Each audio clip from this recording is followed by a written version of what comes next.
Well, it is a soggy night from BMO Field as the Argonauts welcome the Blue Bombers to town. Both teams hoping to turn things around. In fact, it's the first time since '98 that Winnipeg and Toronto have entered a head-to-head meeting with both teams riding two-game losing streaks. Who will prevail? Whose streak will continue? We are about to find out.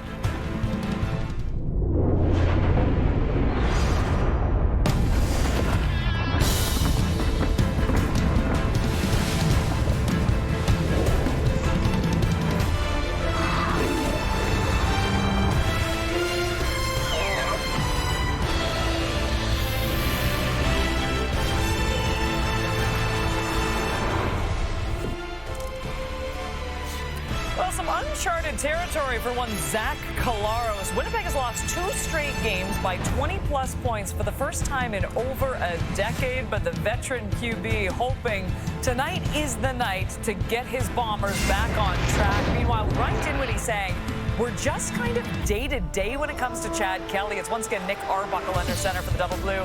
Tough ending in that last game to Montreal for Arbuckle. Fumbled and then threw a pick in Toronto's final 2 possessions as the Alouettes came back to win it. It is Saturday Night Football on TSN. We'll keep an eye on that weather for you. Kate Burness alongside Paul Lapalese, David Sanchez, Milt Stiegel as we get set for the Bombers taking on the Argos. And Milt, I mentioned the stat off the top there. 2014, the last time that the Bombers lost 2 straight games by 20-plus points. Is this a must-win for Winnipeg tonight? 100%. And every time you step on the field, it's a must-win, but you wouldn't say that in the first game. But this team was expected to do so much. They're hosting the Grey Cup. And, yes, they did lose 2 games, but they were to the Calgary Stampeders, one of the upper echelon teams in the CFL. And right now, let's be honest, Toronto's not. The one game Toronto won was against a team who only won 1 game, Ottawa. So this is definitely a must-win for the Winnipeg Blue Bombers because who do they play again next week? These same Toronto Argonauts. But they need to get it done today. If not, there's going to really be some concern in Winnipeg. Yeah, for me, it's never a must-win until you're in the playoffs or you're out if you don't win. But I will say this, when you get 41 put up on you and 37 put up on you back-to-back weeks against somebody in your back-to-back games, then you have somebody in your division, that's concerning. And I think for that reason, this defense in particular will want to show something tonight. I think it's a must-win because what your point, Milt, the Grey Cup in Winnipeg, how do you get to the Grey Cup? You get first place. Right. And they need to keep up with everybody else in the West if they want an opportunity to play for first place. So they got to get Brady Oliveira going. They got to protect the football and go back to what they've been doing earlier week. Remember last year in Toronto, they had a pick-6 that really was the difference in the game for them. So they got to find a way to just play what they've been doing previous to the 2 Calgary games. You know, it's amazing, too. It's a Grey Cup rematch. I was just thinking this, too. Like, man, from where those teams were to where they are right now, I mean, both of these teams needing a win big time to BMO Field right after this. 2024 Grey Cup is underway. Vital, 10, 5, touchdown. Looks, end zone, touchdown. Dejan Brissett. Big moment in this Grey Cup for the Winnipeg Blue Bombers. Collaros quickly gets rid of it. It's picked off, and he's taking it back all the way. For the second time in 3 years, Toronto is the Grey Cup champion.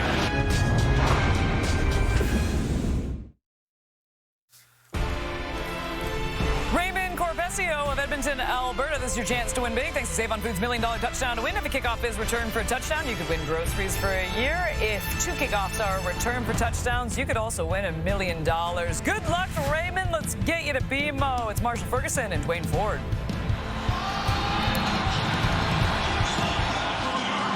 Thank you, Kate, and welcome to a soggy, slippery BMO Field for the long-awaited Grey Cup rematch as a pair of third-place teams look to shake off the 2025 rust to begin building towards the 112th Grey Cup. Marshall Ferguson alongside Dwayne Ford. Matthew Shinetti here with us.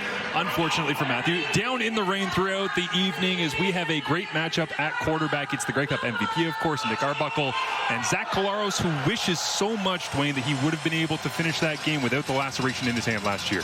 Yeah, and aside from that, Zach wishing he could have finished the game last week against Calgary, but he's back this week, ready to roll, looking to lead his team to victory in the aforementioned Grey Cup rematch. Nick Arbuckle, yeah, looking to get these Toronto Argonauts back in the win column, stuck on 1 victory, holding down the fort in the absence of Chad Kelly still on the injured list. Brian Dinwiddie awaiting for his quarterback and Chad Kelly to come back, but just wanting more overall from his group. He's really been pushing the boundaries throughout this year, trying to push the right buttons at the right time to make this group get fired up. And Mike O'Shea says he's extremely excited for the opportunity to be here on the road as these two teams, you heard Kate mention it in the opening, it has been a long time since they have played, coming off of back-to-back losses for each of them. That's the reality tonight, as it's time to dig their way out in the battle between East and West, as Jeremiah Ojo downfield gets a special teams tackle here to open things up.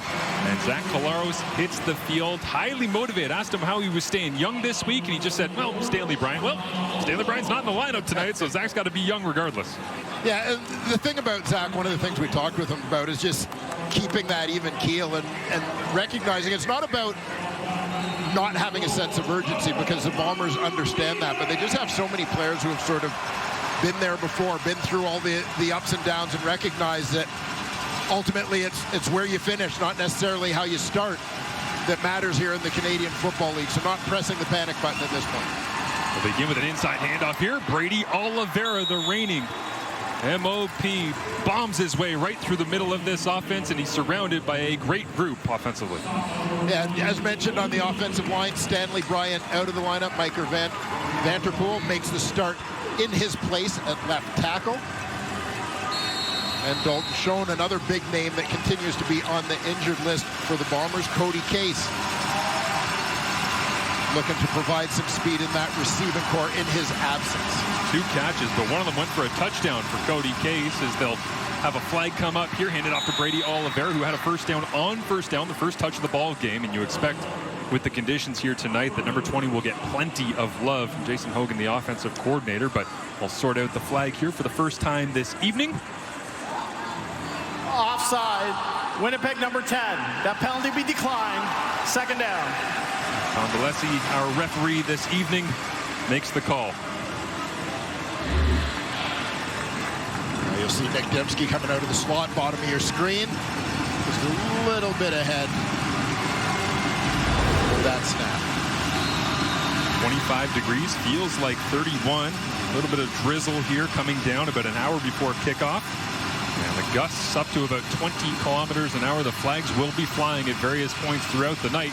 Collaros will throw for the first time here into those conditions. Pressure is on, and the Argonauts get home early and often, as they have all season, as that one is Aaron Casey flying in and making the play, the 15th sack of the season for Toronto.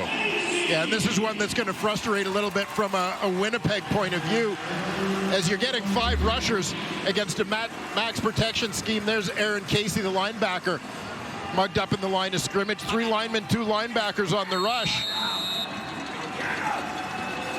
No outnumbering, no free men in that circumstance. That's just man-on-man protection, beating your guy straight up. 2-man return back here. Dave Unger, the third, alongside Janarian Grant. They'll kick it to Janarian Grant as they fake the reverse, and Janarian, after a 57-yard punt, will return this out to the 28-yard line, as the Argonauts defense making plays early and often. Much of this year, it has been number 94, Andrew Chatfield Jr., who's been great, but this was a group effort, and Aaron Casey gets credit for it as Toronto gets their first offensive possession thanks to the D.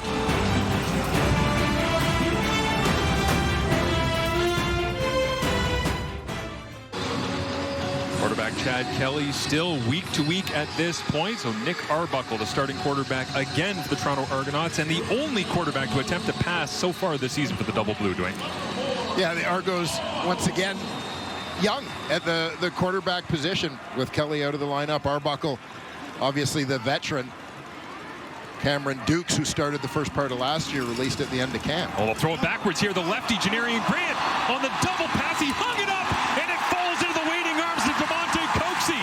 He had 6 explosive plays coming in, but that one, the most creative of deliveries.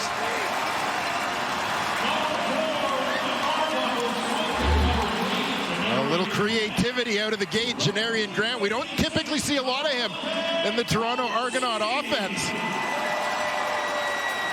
And I'm not great with my baseball references. Can you give me a left-handed knuckleballer?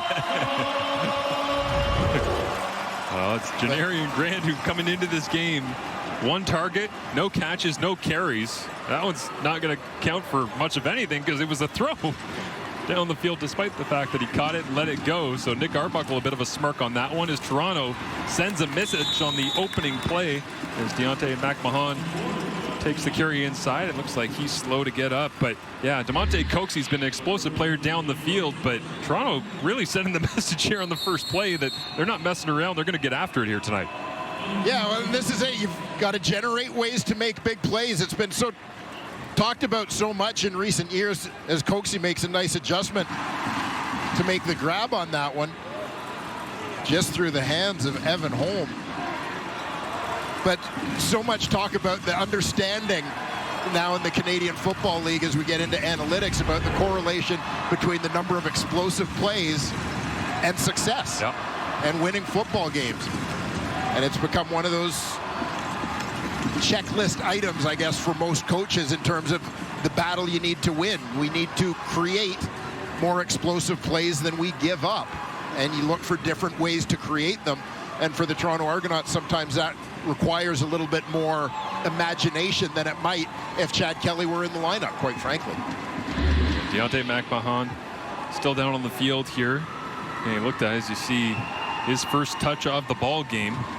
Brought down by Person, and yeah, just looks like that right leg got wrapped up underneath as he got pulled down to the turf. And so training staff is out, and we'll take a look at him as the strange twists and turns of the Toronto Argonauts running backs continue this year, as Chad Kelly watching on from the sidelines here. And he has seen plenty of body, whether it be Kadeem Carey, Kevin Brown, Mayan Williams, Deontay McMahon. Plenty of bodies coming and going. Kalen Leyburn as well is in the lineup here tonight, the only other listed running back in the lineup for the Argonauts. But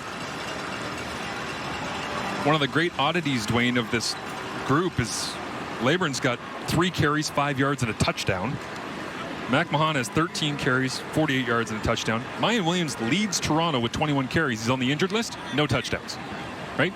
Just about opportunity and timing. No, that's it.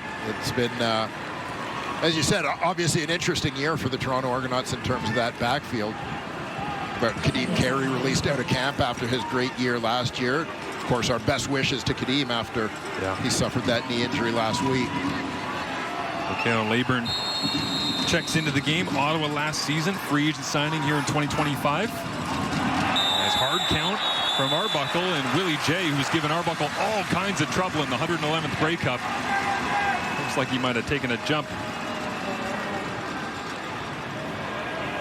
Offside. Winnipeg number 5. 5-yard penalty. Remains second down.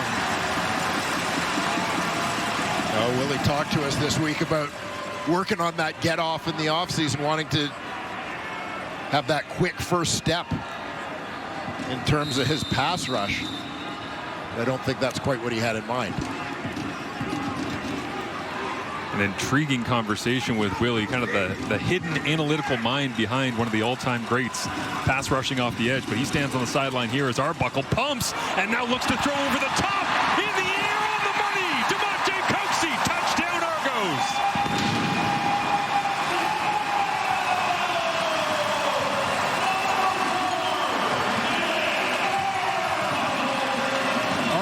Aggressive out of the gate. Again, it's a little misdirection to create that big play. Not sure whether that pump fake was part of the plan or whether it was forced by the defender in front of him, but it worked out perfectly as Demonte Coxie gets a little separation in behind his defender. There's tremendous aggression and design from Ryan Dinwiddie and the Argonauts coaching staff here early on. The double pass from Janarian Grant to Demonte Coxie, and then Coxie, a little slant and go, giving it to the Winnipeg defense. They gave up 29 Vernon Adams Jr. completions over the last 2 weeks. 20 of them were for 10 yards or more, as this one is no good. And so the score remains 6-0 Argonauts over the Blue Bombers in the Grey Cup rematch. Damonte Coxie, as he does so often, running free into the end zone. His 4th touchdown of the season from number 4.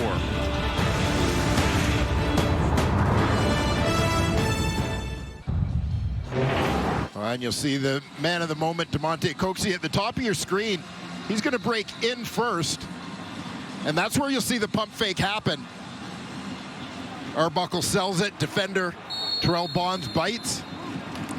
That allows Coxie to get in behind Arbuckle over the top to put the Argos on the board. Came in with 6 explosive plays behind only Kenny Lawler, who has 8 for the Hamilton Tiger Cats. Well, quickly, Coxie trying to catch up before Lawler and the Tiger Cats take on the Lions tomorrow to round out a great Week 8 here in the Canadian Football League as Winnipeg gets their 2nd possession of the ball game. Zach Collaros back at the controls here. Zach Collaros, well-traveled veteran in the Canadian Football League, has experienced really the highest highs as a Grey Cup champion, most outstanding player in this league on a couple of occasions, and obviously the lowest lows, battling injuries along the way. Great to see a healthy Zach still doing his thing. Careers began right here in Toronto as a thundering run from Brady Oliveira all the way up to the 50-yard line that time. A first down, 13 yards as Toronto's defense looks like this, trying to put up with number 20 all night. Along that defensive line, got to have second-year man Derek Parrish back at his defensive end position, helped spark that pass rush. Deshaun Blackburn, second-year Canadian out of Alberta, will make the start at the nickel linebacker spot, and the always dangerous Tavares McFadden, a couple interceptions already this year. He's in the field corner. He'll be lurking here, looking for an opportunity as Collaros rolls away and throws this one underneath. Quickly rallying to make the tackle that time on Joey Corcoran, getting his first target and catch in his first year out of New Hampshire on the play as Tyshawn Blackburn flies out from that cover linebacker spot as he gets the start there this evening. Yeah, a quick look here.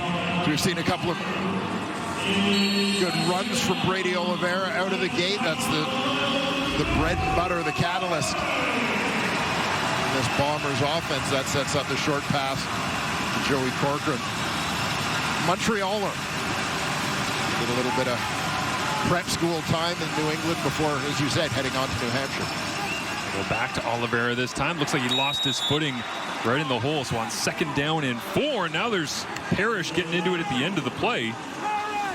As Oliveira slipping and sliding, looking for the first down marker. He needed to get to the 51-yard line of the Toronto Argonauts, and Tom Valesi will whistle this one and ask for a measurement. And absolutely no surprise, weather aside, to see Brady Oliveira front and center in this Bombers offense in the early going. I think he was telling Cam, I mean, I slipped. Yeah, it was going down anyway. Great matchup between Brady and this front for the Argonauts here this evening as they'll pull the chains tight and see whether or not Oliveira got all the way to the 51. He will. First down, Blue Bombers on the ground despite Brady losing his footing that time. And so Collaros with a play call already in, ready to rock once they reset at the chains.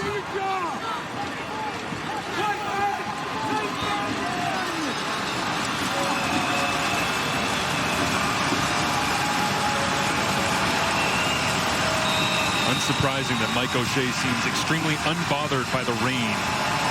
Yeah. In a t-shirt, any conditions.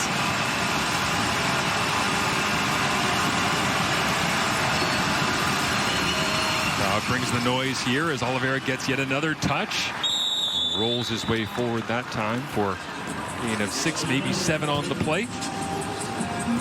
Well, Bombers doing a nice job with that ground game. And it seems to be one of those constants in the game of football that no matter how many other things change, the importance of establishing the run game in terms of overall offensive success is an ever-present. Well, being able to find that balance and to play off Oliveira when you got the gunslinger and Zach Collaros, who knows how to take those deep shots as well, as Collaros kills the play at the line of scrimmage, goes immediately to the second one he called in the huddle, and that is a quick little play action fake and flips it out. Jarrett Stearns makes the grab. Low average depth of target, and that'll be his 16th catch of the season already.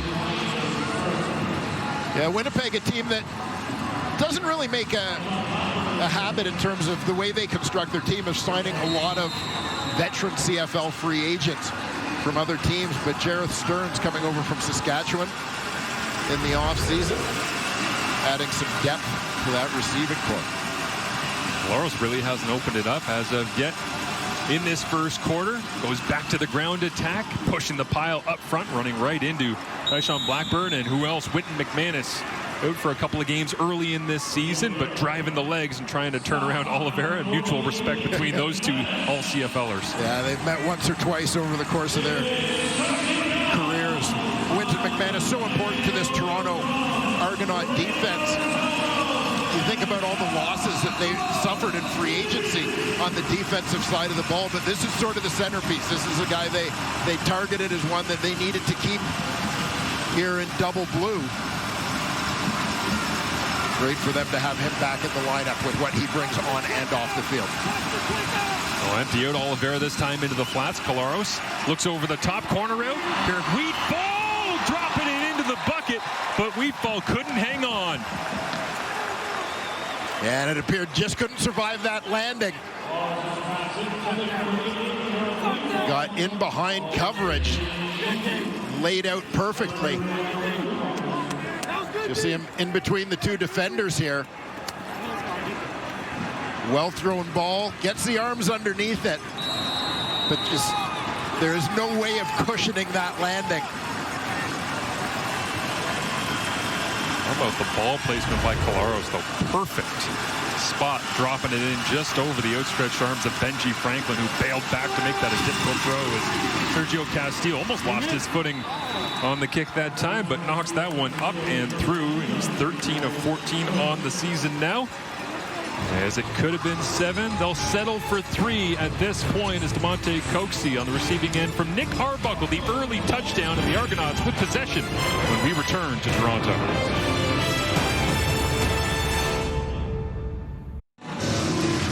Nick Arbuckle, the Grey Cup MVP, playing on the road, Percival Molson Stadium against the Montreal Alouettes, and pieced together a really nice game, but just couldn't stop Davis Alexander and that darn hammy from getting into the end zone. As despite what Arbuckle was able to piece together, the Argonauts fell late in that one against Montreal, but a nice performance for him on the road. Yeah, certainly progress for the Toronto Argonauts, and Nick Arbuckle in this role. Again, one of the veteran backups in this league. Another well-traveled guy, Nick Arbuckle. Got 10 touchdowns on the season now, 8 interceptions as he'll hand it off inside. And the Argonauts starting offense with a couple of moving pieces up front. Yeah, along that offensive line, John Boss, second-year man out of the University of Calgary, takes over at right tackle. Some injuries there with Ryan Hunter on him, Dunkwa out. Shane Richards also in the lineup, by the way. Kevin Mittal, the Toronto Argonauts' leading receiver, 18 catches in his last 2 outings for the second-year man from Laval. Shane Richards in the lineup after being signed just about 5 days ago, as Arbuckle with pressure on, tries to escape, can't get away. Is that Tony Jones, the leader of this Winnipeg defense in the middle?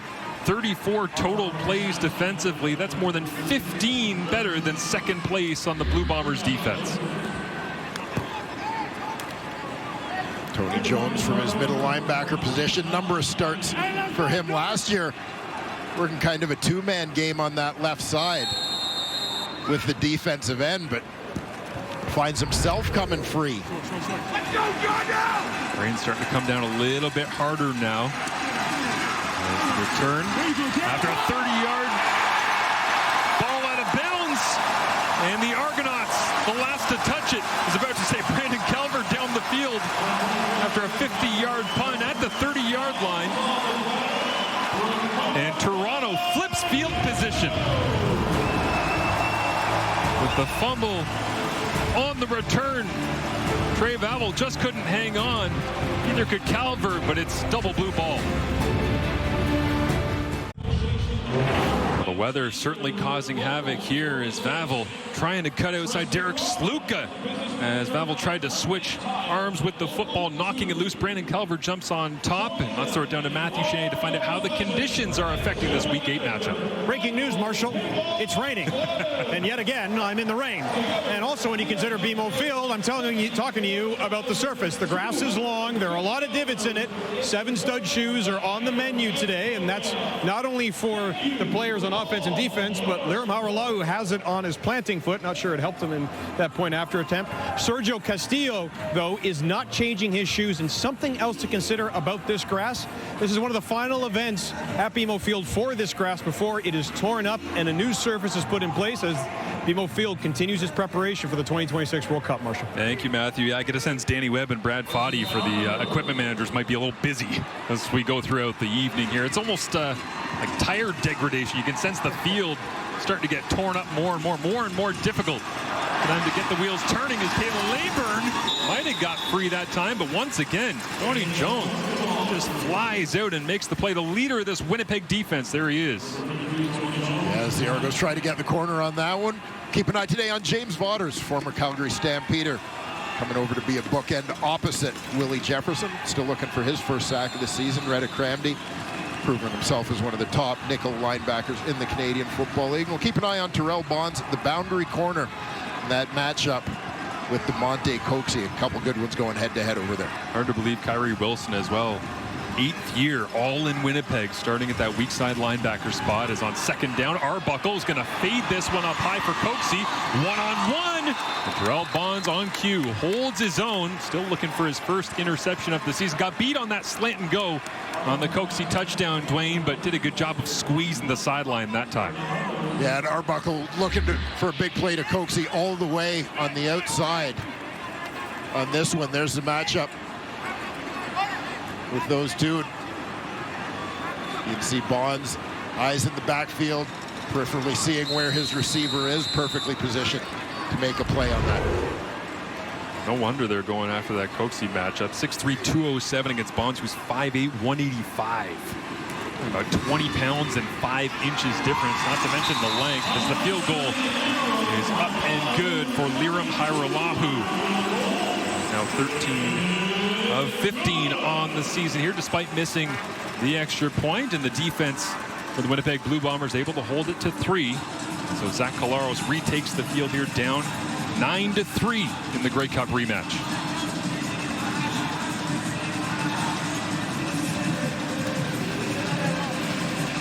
Zach Collaros banged up last week, took a little bit of a shot in that return match against Calgary. So taken down hard there by Clarence Hicks. Did not return to that game. We're ready to roll here today. Ended up finishing 8 of 11, but that was a big pop from Hicks. As Collaros gets rolled on this one, I think Cam Judge caught him just as he released the football. Collaros just down for a moment to tidy up that shoelace, gather himself, and get set for 2nd and 2 after the 8-yard gain. That was the linebacker, Cam Judge, who came free on that one to deliver a shot. Exactly. Able to a little better prepare himself for the impact that time as opposed to last week. Chris Strebler enters the game for the first time. Surprised we haven't actually seen the wet weather running quarterback package here already in this ball game, but Strebler with a low snap, it rolls along the ground, loses his footing, and somehow gets back on top of it. Derek Parrish, flying off the ball, was nearly there in time to steal it away from Strebler. But regardless, on 2nd and 2, the Bombers go backwards, and the punting unit has to come out. Well, we'll see if this was just a grip issue for the center, Chris Kolinkowski. And actually a pretty good adjustment reaction from Kolinkowski, as you'll see, sort of loses control of it, recognizes one way or another, I got to get it back there. So he just rolls it back to Strebler and gives himself a chance to try and protect his quarterback. Polgowski's not going to be proud about that, but he should be. Well, that's procedure. Winnipeg, an illegal snap. Yeah, I wonder. They'll decline that penalty. It'll be third down. Snapped it twice, right? Like that was kind of like the ball was rolling along the ground, and then you just kind of force it backwards. But I mean, your weight is all going forwards. It's obviously a running play, 2nd and 2, Strevler in. Yeah. To be able to fly off the ball and somehow still get your weight to push the football backwards. Won't go in the highlight reel at the end of the career, but it might be a vital play for field position here as Janarian Grant catches it at the 20-yard line. It's a 53-yard punt. And the wheels were turning there for number 3, but just lost an edge. More twists, more turns, more challenges. Don't miss an all-new Amazing Race Canada Tuesdays on CTV. Stream the next day as well on Crave. They were up north recently. Did you see that?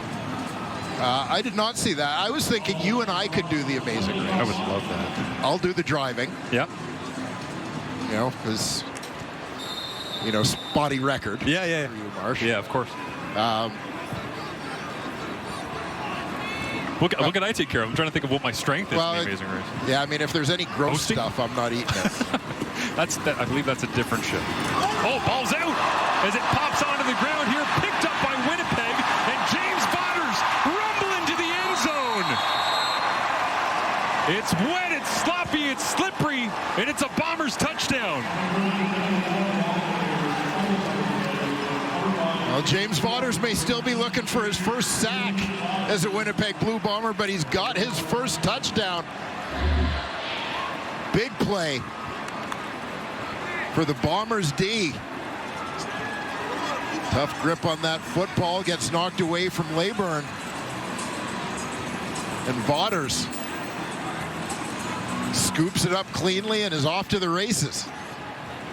And the ball carriers in this football game put in a real difficult spot, right? I mean, you know better than anybody because you got to run the rock. Hey, it's pouring rain. We can't really throw the ball, but you got to secure that thing, right? And Leyburn in there, stepping in for Deontay McMahon, who is out after the first carry. Down injured, getting rolled up on his right leg.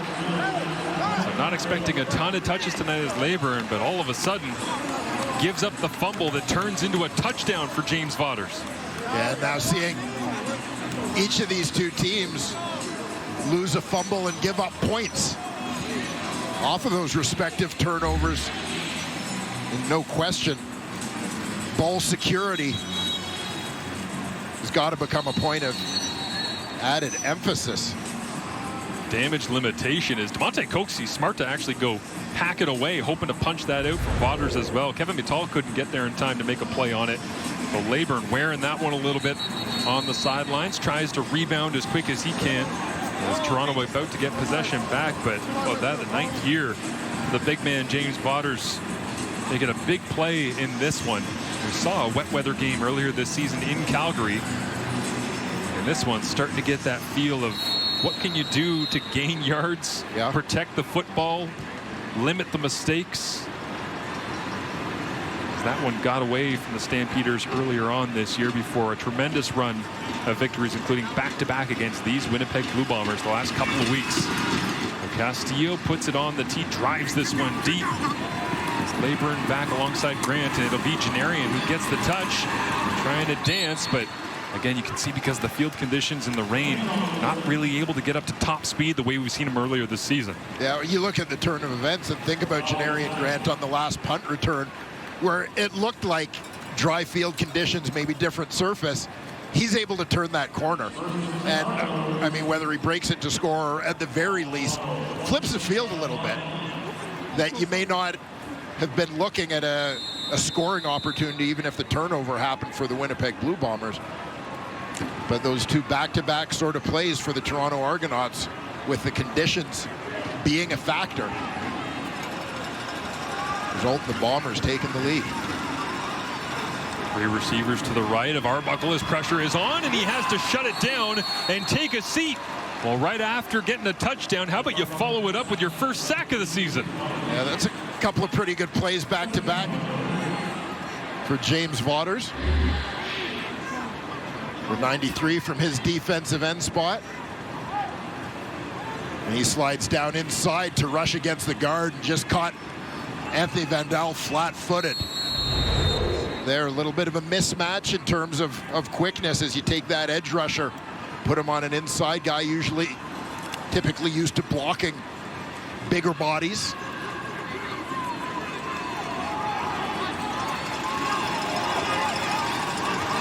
Arbuckle with 6 receivers available as they empty it out. Looks to throw and pressure's on again. He loses his helmet and he takes a seat as the flag comes out. And did the bucket get ripped off? Looked like Vauders was through there again, wreaking havoc. Not sure if it was. Jay Person looking on. Made a play earlier on. Major foul, roughing the passer. Winnipeg number 38, 15-yard penalty, automatic, first down.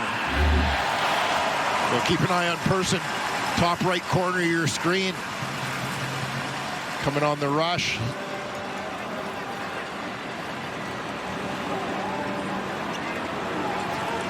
But at a glance, it looked like that right hand that was obscured a little bit. So we can see the left on the back of Arbuckle, but there you see the right hand getting a hold of the face mask and popping that helmet off. Got hooked in just enough to rip it off. Otherwise, Toronto's going backwards yet again. They'll fake the run, and Arbuckle. And Toronto's offense needs all the help that they can get all of a sudden in these conditions. Tony Jones flies in and brings down the Argonauts Grey Cup MVP from last November.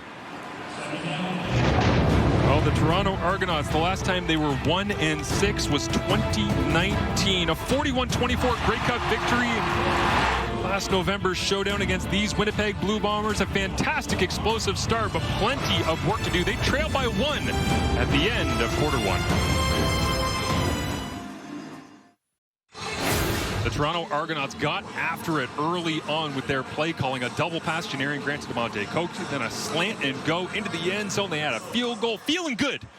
Up 9-3, and then all of a sudden, a couple of snaps here and there, goes a little sideways. Kalen Laburn loses the football. James Vauders comes to life. Tony Jones. How do you manage this situation if you're Winnipeg or Toronto, Dwayne, knowing that it is getting as slippery as it's been for either of these teams all season? Well, so much of it is just that emphasis about ball security and understanding the conditions. It may mean that you're a little bit more conservative. I don't necessarily mean just in play calling. We automatically think in terms of running, but just in terms of your movements. You always sort of have to be in control and balance and understand the field conditions, but get your footwear situation straightened out ASAP, because it just sort of seems like the way that quarter ended, whichever team figures out the conditions first is going to be in the best position to win this ballgame. Momentum swings will continue back and forth, no doubt, all night long as Arbuckle gets this throw away, sliding down to make the grab. It is DeMonte Coxie, gets onto his feet, runs down the sideline and adds some yards after the catch.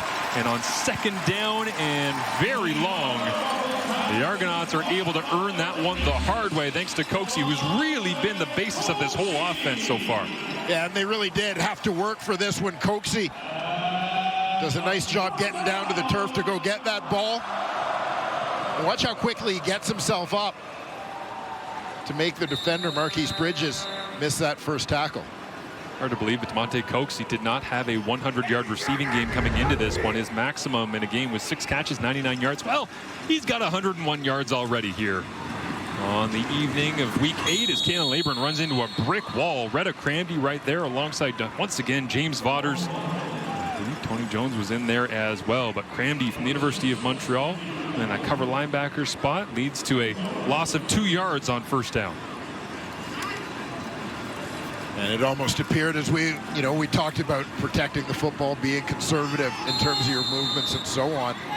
Almost as Laburn recognized he was surrounded by white jerseys and just kind of protected the football and got down, quite frankly, instead of risking letting people take shots at it. Great point. Reminds me of Andrew Harris, former Argo and Bomber, when he wouldn't have a gain, just throwing it out of bounds to avoid the losses. Nice completion this time is on Brissett. Going one-on-one with Evan Holm, and he wants to stay on his feet. Tony Jones runs back, makes the play, but Brissett, tremendous effort, refusing to go down. And he gets his 18th catch of the season.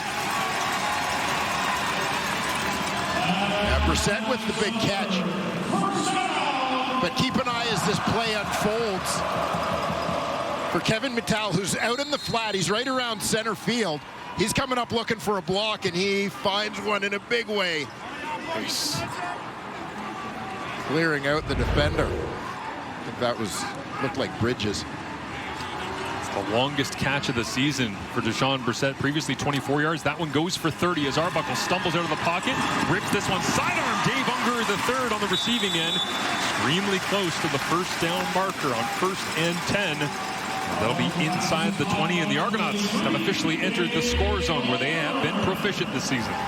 Yeah, nice adjustment here by Nick Arbuckle with Vaughters once again in his face. You saw him pull up and then just a quick little shuffle inside to change up the angle, create a lane to his receiver, Dave Unger III. Well, it drives home the point when you're watching the delivery from Nick Arbuckle there. When you play football on the dry versus football in the wet, it's a completely different game. Yeah. You're almost playing a different sport, feels like. As this time, hard play action, and Willie Jefferson right there on Arbuckle, flying off the edge. Well, there's not much worse feelings you can have as a quarterback than a naked bootleg. You turn around and see number 5 waiting for you. Yeah, Willie Jefferson comes off that edge, free man. And Arbuckle recognizing he's trying to protect that field position, not get yourself into a second and extra long. They're able to get rid of it. Willie J, one of the true shining stars from that Grey Cup defensive effort for Winnipeg last November.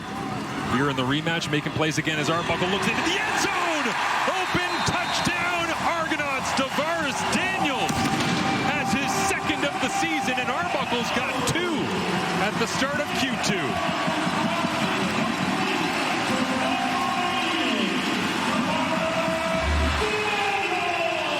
Watch for Daniels on the right side of your screen. He's essentially going to be wide open, just waiting on the football to come.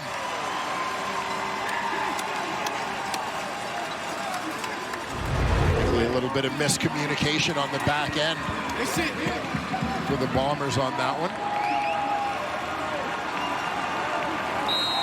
9 plays, 84 yards, and a little over 4 minutes. As Toronto, at the end of the first quarter, operating in that same end, could barely get a snap. Back to Nick Arbuckle, rolling around, taking sacks, sloppy plays, giving up a fumble for a touchdown to James Vaughters. Flip directions of the field, into the end zone you go. Toronto takes the lead back.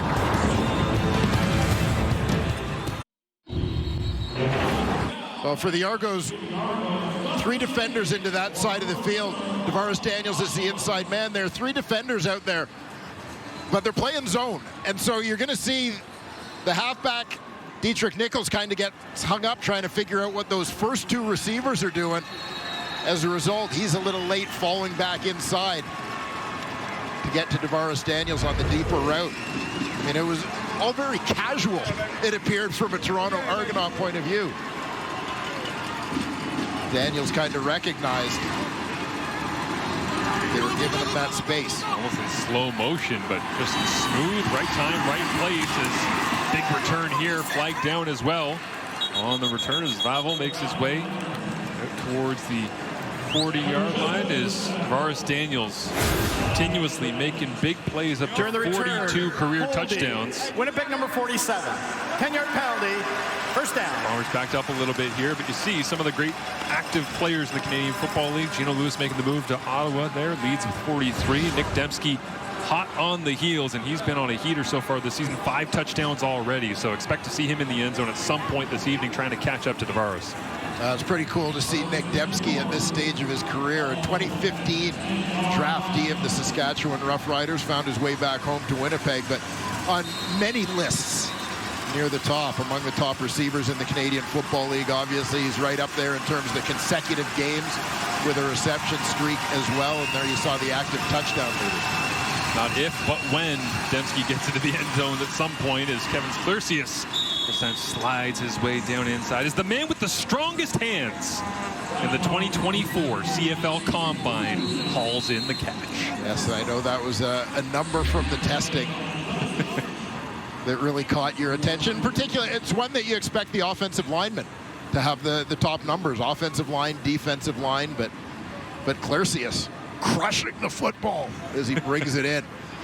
Yeah, the grip strength test there, underrated, but Clercius, second-round pick, 13th overall at a UConn, as an injured Toronto Argonaut is down, and Cam Judge is getting looked at. He was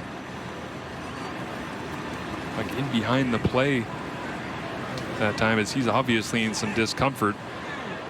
Yeah, important guy in this Argonaut defense with his versatility. Big trade acquisition in the offseason as they brought him back to Toronto in exchange for Folarin Orimolade, who went to Calgary. Hoping that's just a stinger, because you can see him trying to regain some of that feeling in his right hand as they're working their way through the neck. But not a great feeling. Being caught in behind the play, a defense that's missed Wynton McManus for a big chunk at the start of this season, not helping in their 1-5 beginnings. But Cam Judge, one of those cerebral players, Jason Shivers told us this week, is not necessarily the heart, but maybe the brains of this defense. He's able to carry a lot of different calls. As you see there, Kevin Ivan, also defensive co-coordinator alongside Shivers. And good to see Judge onto his feet and walking off.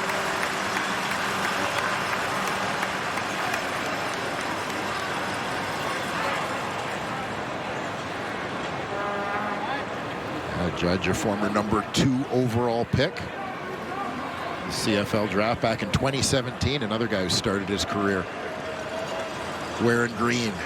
Saskatchewan Rough Rider.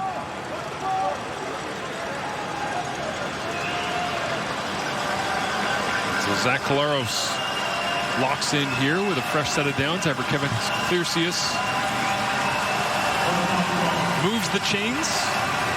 Sliding inside on a little play action fake. Brady Oliveira, haven't said his name last couple of minutes. It's been the Bombers defense doing all the work. We'll see if they give him some love here on 1st and 10. Nope, Zach fakes it, pumps, pressure on, and then dumps this one away. And did he get it beyond the original line of scrimmage? Yes, he did, outside the pocket as well. There's Ryan Dinwiddie imploring his case. There was no receiver around, but as long as he's outside and throws it beyond the line of scrimmage, there's Chatfield getting after it.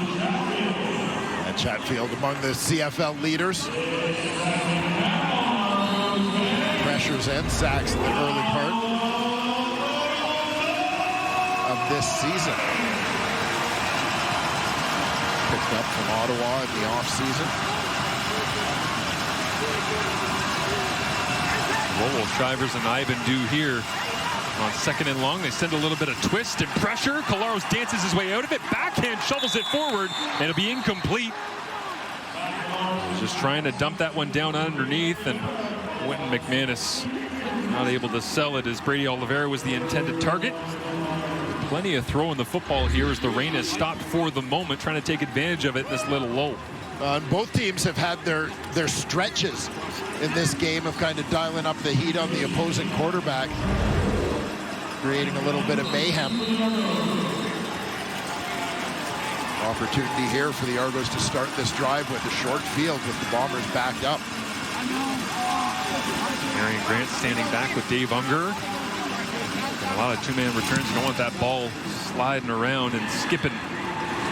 They protect the return, but it does go to Grant. Again, tries to cut his way back inside, and after a 56-yard punt, a pretty good return effort. As Janarian Grant, no touchdowns on punt returns so far this season. Actually, his longest punt return of the year, 11 yards coming into tonight. More of a kickoff return specialist, but doing what he can to help the field position for this Argonauts offense. Last November, 111th Grey Cup, 4 interceptions for Zach Collaros on the biggest stage of them all in the Canadian Football League. It was a bit of a nightmare. Matthew Shinetti has more on maybe a little bit of a revenge feel going into this one. Yeah, you would think, Marshall, that would be the subplot of this game, but we spoke to Willie Jefferson, Zach Collaros, and of course head coach Mike O'Shea this week on Zoom, and they didn't bite. When I spoke to Nick Dembski as he was walking on the field for his warm-ups, he didn't either, and this is the point that Mike O'Shea made to us this week. There are pillars that have have really built the foundation that the Winnipeg Blue Bombers have been on that have led them to 5 straight Grey Cups. And a lot of that is personal accountability. When I was speaking to Nick Dembski about this, he said all of us understand what we need to do. There's no rah-rah, there's no whiteboard material, there's no need to look at the Grey Cup for any sense of motivation. All we're motivated by is a chance to win. Yeah, absolutely. You get that sense, just the maturity of the core, Matthew, to your point, of every single guy just going, yeah, you know what, like, obviously it sucks. Obviously we wish we won. We don't like that we lost the Argonauts in the Grey Cup last couple. But we just got to come out here and get a victory and keep building, and hey, maybe we'll get another opportunity. Yeah, I mean, they have been very consistent, and it's not surprising when you know Mike O'Shea, what sort of the culture, the mentality of this team is, but just very consistent in terms of their approach that really is more about process than outcomes, because if you get the process right, you're generally going to get positive or desired outcomes. Give a handoff inside. Kalen Leyburn breaks across the plane. It's the 30-25, and finally Griffin pushes him out of bounds. Trying to atone for the fumble that went to the house the other direction for James Vaughters. Kalen Leyburn breaks one right through the middle of the Bombers' D. Yeah, Argos with a big lineup, 6-0 lineman in. Beautiful cutback. Leyburn, he turns on the Jets. Leyburn here in his second stint as a Toronto Argonaut. Originally acquired from Edmonton with Jake Serezna prior to last season. Leyburn was released by the Argos, picked up by Ottawa, so played a chunk of last season with the Red Blacks, but with the injury struggles they've had at running back this year, he was brought back in. Could he be the answer for them? Well, certainly on the receiving end, Demonte Coxey has been the answer. He just refuses to be tackled. As we were talking about the Bombers and their maturity, Coxey was spinning his way off of tackles at the start of this drive as Nick Arbuckle completes yet another pass the way of Demonte Coxey, and here they are inside the 20-yard line, and these two teams have been lethal when they get close. And the key from an Argos point of view has been getting down here. Leyburn trying to turn the leg, stays on his feet, sat into the chair that time and then straightened his way back up with the lower body power. I think the Bombers thought he was going to go down to the turf easily. But they are getting closer and closer, and there's an injured Winnipeg Blue Bomber down on the field here as well. As we will take a break and come back as James Vaughters, with the touchdown earlier on, is on the turf.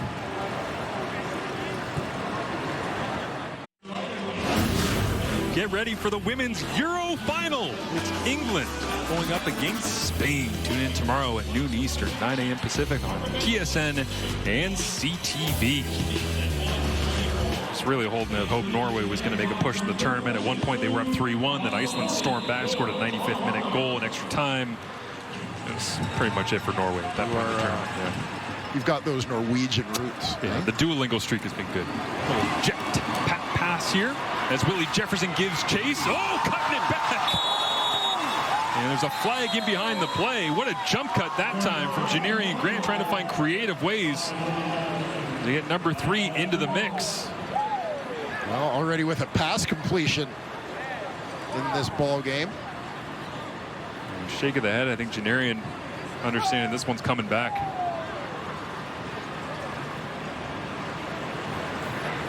Holding, Toronto number 30, 10-yard penalty, repeat first down. Here you see Janarian Grant in motion, trying to get a jump start here. Willie Jefferson in hot pursuit.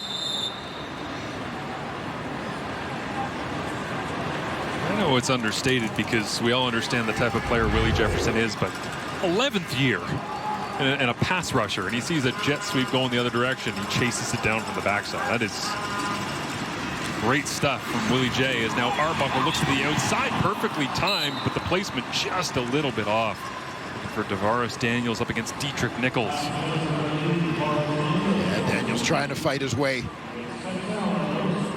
back out to that football, but just couldn't get there. Terrell Bonds and Dietrich Nichols working in that boundary. Trying to find a way to shut down Demonte Coxey and Davaris Daniels. They move the receivers all over the place here in Toronto, but those are the primary matchups. As this time, Daniels and Coxie will line up right across from 24 and 1 in that Winnipeg secondary. Arbuckle, second and goal. Takes the snap, looks to his right, throws it to the outside and misses this one as well. High and away, incomplete. So Toronto's score zone percentage will take a hit in the wet here at BMO Field.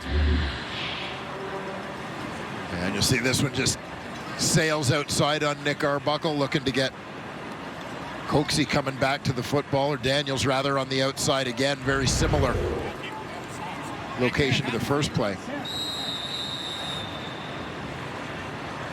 Liram Hajrullahu was 4 for 4 in that Grey Cup victory last November. Knocks this one through as well. Toronto leading the way with 6:57 remaining here in this first half of action. Nick Dembski sensational last week, despite the fact that, well, Calgary put up a real good showing down there in Winnipeg, but Dembski was a star among stars, no doubt.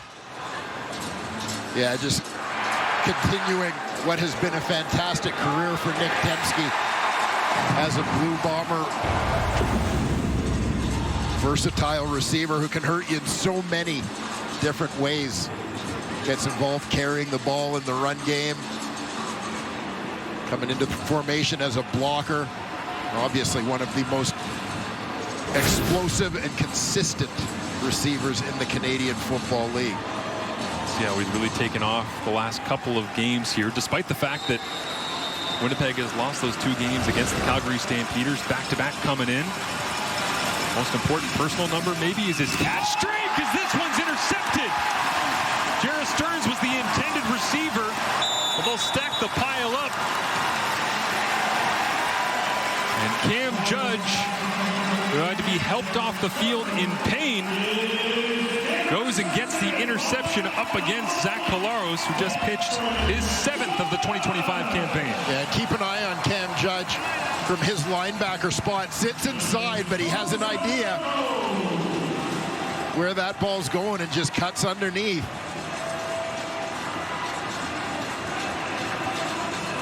Nice jump. Extends in front of the receiver, Stearns, to create that turnover. A great shot from our crew there. You can actually see in real time the ball kind of slide out of the bottom of Zach's hand. And as the ball's still in the air, you can see him go, man, because he knows something bad is about to happen. Cam Judge was that ominous feeling waiting on the other end. So Arbuckle, after missing a couple of throws into the end zone, gets another opportunity here. Fresh set of downs, looking down the field and flutters this one just off the mark as well. I appreciate how aggressive they are trying to throw it right now as the drizzle continues to come down on the lakeshore. But they've gotten away a little bit from Kalen Labor, and the last time we saw him touch the rock, he was ripping it through the middle of that Winnipeg defense, Dwayne. Yeah, that big cutback left to right. You know, but I do think sometimes, though, when you get into wet field conditions, sometimes that run mentality can be overrated, right? Like, as I was saying earlier, it's being conservative isn't so much about your play calling, but just recognizing sort of in your movements that you need to be under control, running routes, etc. Arbuckle looking into a window. That one real tight. Dietrich Nichols, excellent coverage. Flying out and nearly had a house call, taking it away from Dejon Brissett. So 2 and out after the Cam Judge interception. Liram Hajrullahu hits the field once again. Dietrich Nichols, underrated as a real glue guy on this Winnipeg Blue Bombers defense. Did a nice job there to get his hands on it. But we've talked to Coach O'Shea in the past about Dietrich Nichols and what a great communicator he is on the back end. Would have been Nichols' first interception of the season. That will have to wait, but it's back-to-back field goals knocked through by Liram Hajrullahu. They lead by 12 now, the Argonauts, 22-10 over Winnipeg.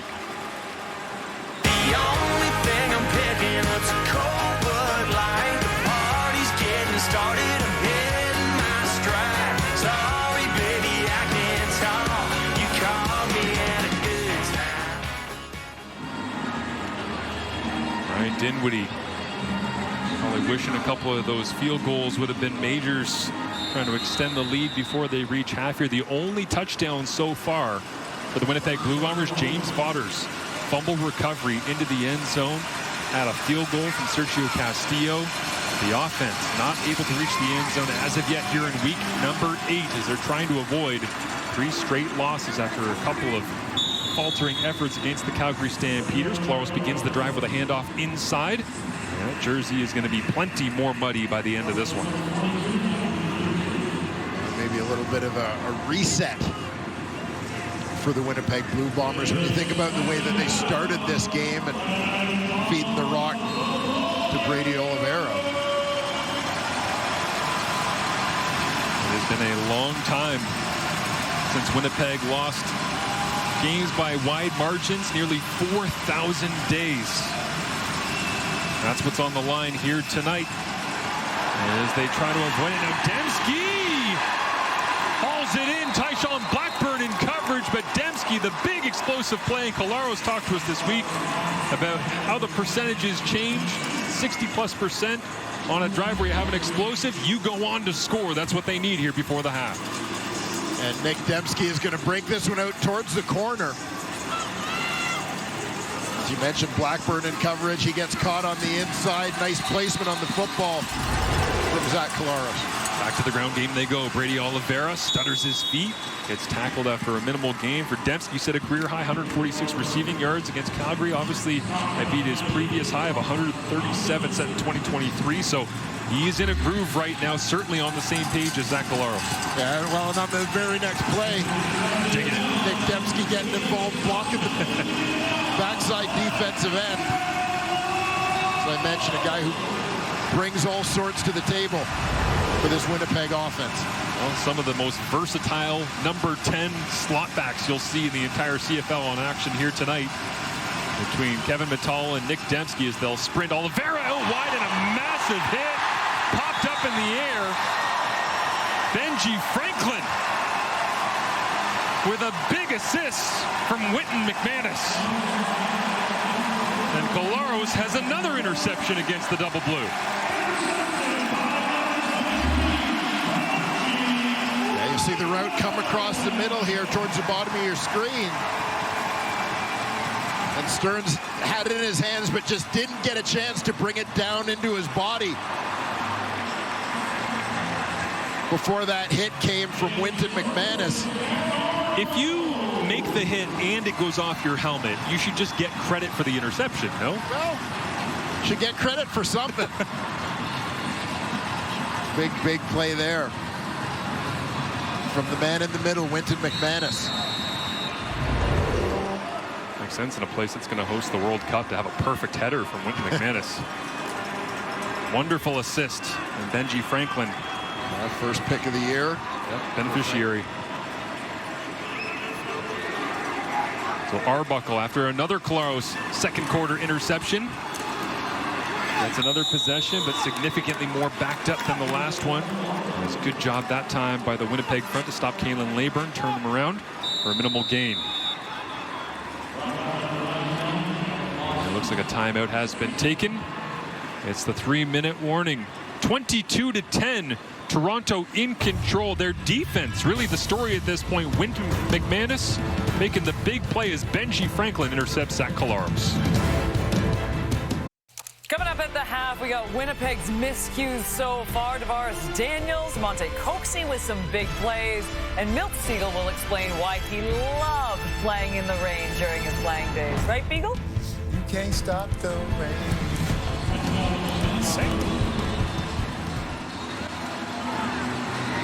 Milt, a big rain guy?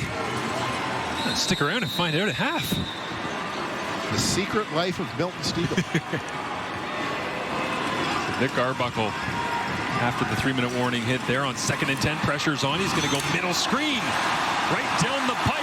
Got the first down and more, all the way out to the 34-yard line. Tavares Daniels. Well, they had a couple of minutes to cook that one up on the Toronto sideline. They hit exactly as they expected. I'm going to tell you, the Winnipeg defense was thinking exactly the same way I was in terms of how aggressive they were in their pressure on that second down. You've just turned over the ball deep in opponent's territory. territory.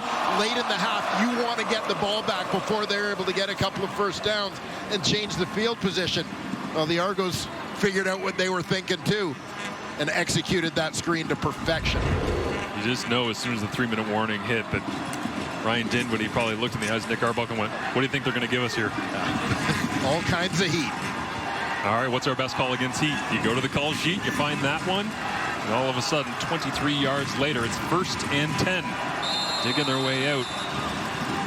With 2:40 remaining in the first half. This time just a 4-man rush. Arbuckle, quick completion. And out near the 40-yard line is lunging his way forward is Dejon Brissett.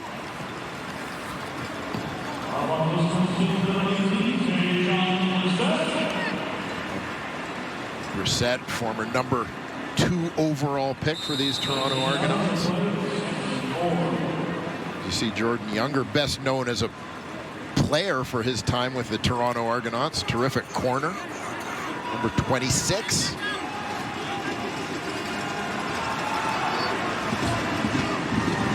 Back here calling the signals now against an empty set from the Argonauts. There's that one.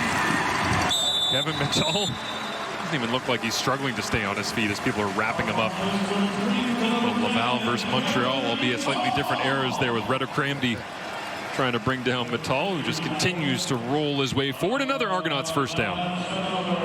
Carabin versus Rougeor animosity runs deep. Generations deep. Yes, it spans generations. Cramdy, heck of a player in his own right. This time we'll line up around DeMonte Coxie, who's up against Terrell Bonds on 1st and 10. Cramdy blitzes off the edge. Arbuckle goes the other way. Dejon Brissett makes Evan Holm miss. And slides his way down across the 50, but crossing the 55 and into Winnipeg territory. Another completion, and Brissett playing a prominent role in this drive. A terrific drive it's been for the Toronto Argonauts since taking over possession in their own end off the Benji Franklin interception. Stacking up a couple of first downs here and into Bomber territory. Brissett continuing to get some work in his 4th year out of Virginia, Mississauga native. As Arbuckle goes with a little inside shovel this time. Kevin Mittal trying to find some different ways to get him the football.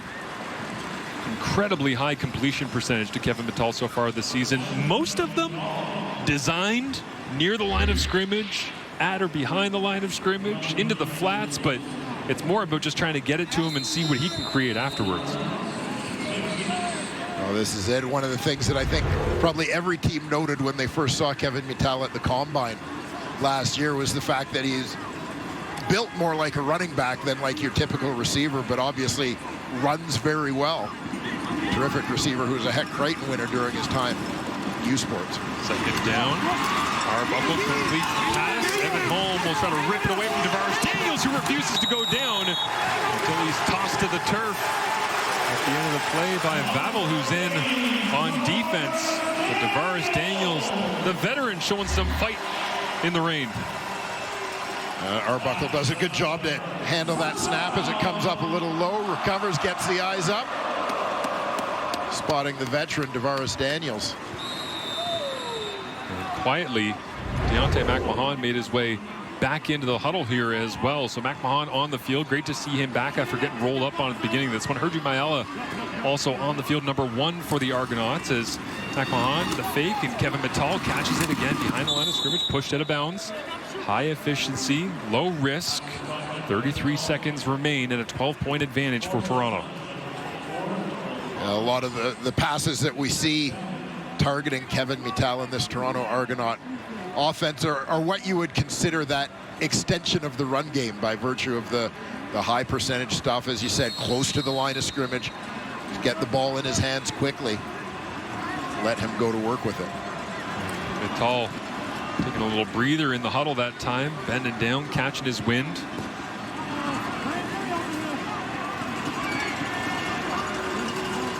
And the ball never came up. Arbuckle was calling for it. Receivers all went. Peter Nicastro, the center.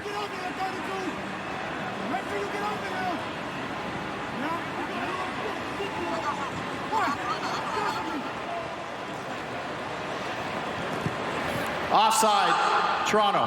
5-yard penalty. Repeat second down. No, it's good to be the center, right? Because even when you're the one who appears to have made the mistake, the penalty's not on you. Right. I thought we were going to pin it on Arbuckle somehow. Gets the snap cleanly this time. On second and long, he's got some running room. Arbuckle cuts back against the Grey, puts his shoulder down. And the Grey Cup MVP holds on to the football long enough. Gets it close as the clock rolls to 24 seconds. It didn't look like sliding was a thought that ever crossed Nick Arbuckle's mind on this run.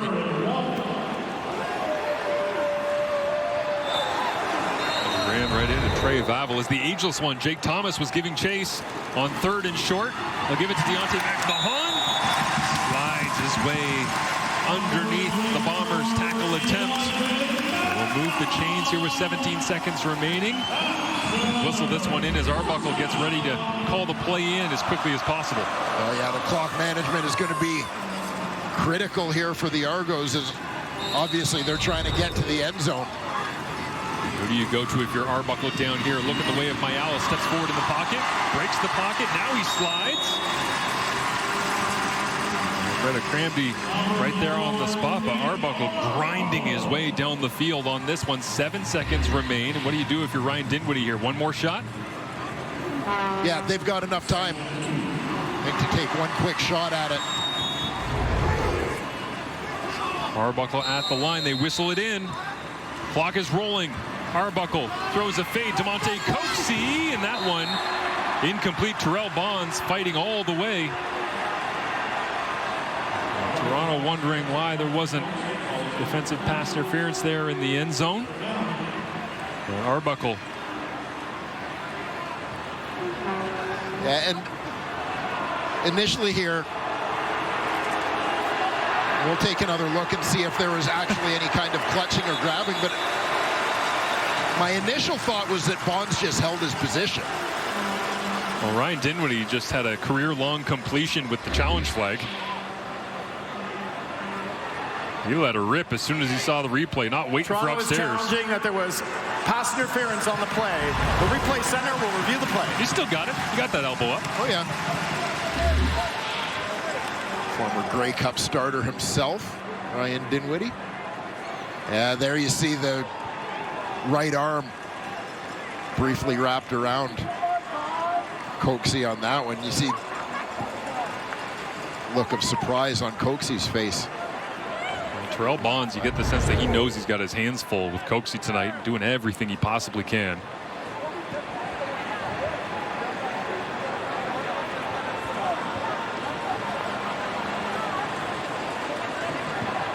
CFL Replay Center will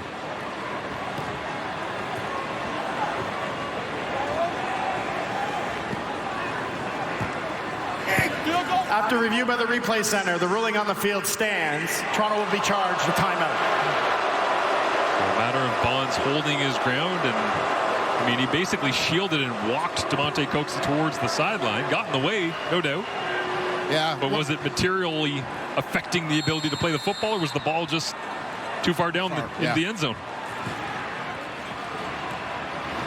Debate amongst yourselves at home over halftime. Ira Lahu with 1 second on the clock hammers this one through, and a 15-point advantage. No offensive touchdowns for the Winnipeg Blue Bombers in that first half. Nick Arbuckle has a pair of majors.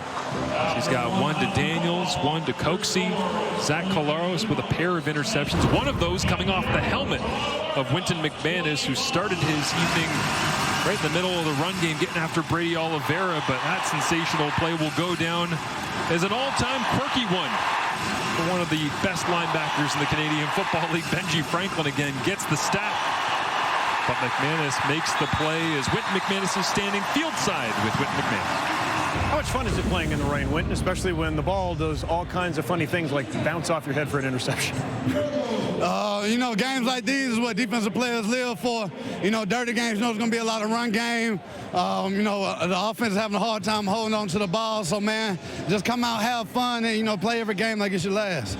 15 up. You learned a lesson last week in Montreal about not capitalizing. What do you hope the reaction is this week against the Bombers? Play every game like it's our last, man. We got to make sure we finish this game out like we don't have anything left. Appreciate this. Thank you. Kate, let's see if the Argos can sustain this 15-point lead. But, Milt, I want to point out, after you gave me guff last week, it is raining, and I am wearing a suit. Aren't you proud of him, Milt? I am. And you know what? Last night we said it too. So Britt Dort, every time we have Britt Dort on the broadcast, it's perfect. It's perfectly fine. But if it's Claire or Matthew, it's going to be weather. It's going to be something, but at least so far, no thunderstorms. So hopefully it'll clear up a little bit more in the second half. Back alongside Paul Lapalisse, Davis Sanchez, and Milt Stiegel. And right now, for the Winnipeg Blue Bombers, and I get the weather was absolutely monstrous in that first half, but there were so many miscues. And you look at Zach Collaros' line right now, 79 passing yards, 2 interceptions. That's now 6 interceptions over the past 2.5 games. But overall, Milt, and I lied at the 3-minute warning, you hated playing in rain, and you could see it too in that first half. And most receivers hate playing in rain. Most skill position players hate playing in rain because you have to change your style of play. And Marshall Ferguson alluded to that in that first quarter, how you have to change everything as a receiver. It's a lot of body catching because it's very difficult to catch it with your hands. First of all, you got to take off your gloves, and now you got to catch it against your body. As a DB, you have to be cognizant of the fact that you can't have any elongated steps. All your steps have to be short and choppy. You see right here, the center, because he has on those bulky gloves, they're slippery and wet. So you have to be cognizant of all of that. And it seems like the Toronto Argonauts seem to have picked this up, and they seem to be playing well. Interceptions, catching balls, doing everything right. As far as the Winnipeg Blue Bombers, they haven't realized that it's raining right now. I don't know why, but they're better in the second half. Otherwise, they're going to lose another game. So the rain impacts everyone on that field, Coach. I'll tell you what, the drive chart does not look very good for the Bombers. I wrote down Series 1, they have a sack. Series 2, they get a field goal. They fumble the punt return and give the ball back to the Argos. They fumble a snap we just saw. And then the next day, Zach throws it away. 2 straight interceptions. And as you alluded to, 4 interceptions against Calgary 2 weeks ago. Right. So these guys got to really figure out what's going on. Where's Brady Oliveira? They got to get some runs to him. They have to find some type of rhythm.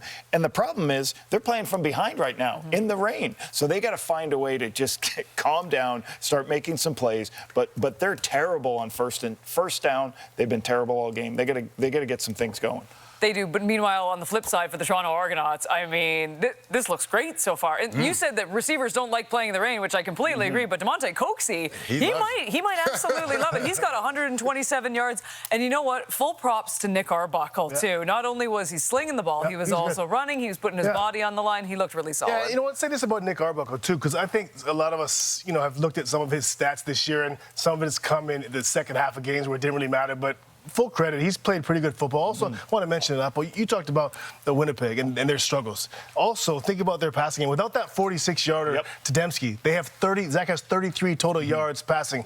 And in the last few years, and here's where I'm a bit concerned, because the last few years, Winnipeg's offense has gone through struggles at times, but their defense has always been there. And right now, if you look at this defense, and I want to hold judgment because Calgary's been doing it to everybody, but back-to-back weeks, 41 points they gave up, 37 points they gave up, and I want to reserve judgment, but after seeing what Toronto's doing to them thus far, now I'm concerned with Winnipeg's defense. And I trust their coach because I know, look, Jordan Younger's a smart guy, Richie Hall's still on the staff, James Stanley. These guys are good football minds, so I don't have any question there. But you have to start looking at the personnel because they're struggling big time. Early on for Toronto, you got Mac Mahon who goes out of the game. The backup comes in, he fumbles. But what they were able to do is realize where their mismatches were, and that's getting the ball down the field. You said it. The rain and these conditions, it's tougher for the defender because we don't know where we're going. Right. So you get those down double moves like you saw there, the deep shots right there, right here. There's just no reroute. That intermediate player's got to bump that guy. the corner's got two guys run up the seam. I promise you, J.Y. and Richie Hall aren't teaching that. It looked like cover 3 there. You got two guys running up the seam. You got to jam them. This is not Bomber football. No. But, again, credit to what Toronto and Nick Arbuckle do. This is the most important half for the Blue Bombers in a long time. They lose 3 games in a row, as you mentioned early in our pregame. First time in almost 4,000 days. There's some problems in Winnipeg. And how they're losing. They're losing to Toronto with their backup quarterback, 41-37. They're getting it's not good. All right. Well, great first half despite the weather. Argo's up by 15. Coach's playbook coming up next. Welcome to a soggy, slippery BMO Field. Long-awaited Grey Cup rematch. Janarian Grant on the double pass. He hung it up, and it falls into the waiting arms of Demonte Coxey. Oh, ball's out. Picked up by Winnipeg. James Butters rumble into the end zone. Looks into the end zone. Open touchdown, Argonauts.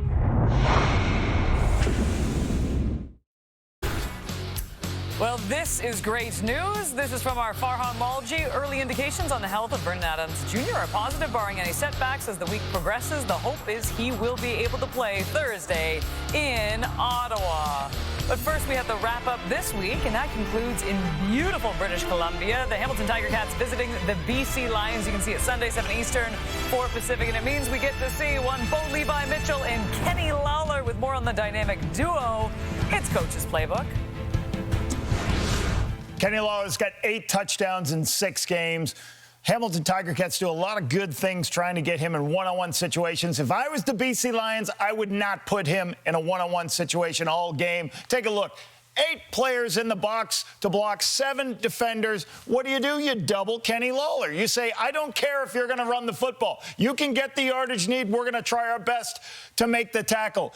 Now, this is a fullback. If you watch this fullback, he's at the line of scrimmage. They don't care about it. They still got 2 people on Kenny Lawler. Why? So they can drive this play here. They're going to stop him with multiple players. Now, watch. Same fullback. Watch the halfback now. He drops down into the box. Bo recognizes there's the one-on-one to Kenny Lawler. It gets thrown up for the touchdown. You cannot put him in one-on-one situations, force him to do other things. This is later in the game. The 2-on-1s on Kenny Lawler. Now, Robinson, the fullback. He's wide open, but I will take that ball to that football player and not to Kenny Lawler all day long. Explosive plays are up 9% in the CFL. Don't allow those explosives. Now, the BC Lions counter with Stanley Berryhill. 3 touchdowns, 3 straight games with a touchdown. He's got 1 in 4 out of 1 in every game this season except for 1. Top 2 scoring wide receivers in the CFL coming at you tomorrow night, Kate. Very intriguing matchup, to say the least, to wrap up week number 8 in the CFL. But first, we have to head back to Toronto and wrap up the game between the Bombers and the Argonauts. Argos up big. Bombers need a huge second half. Thank you, Art.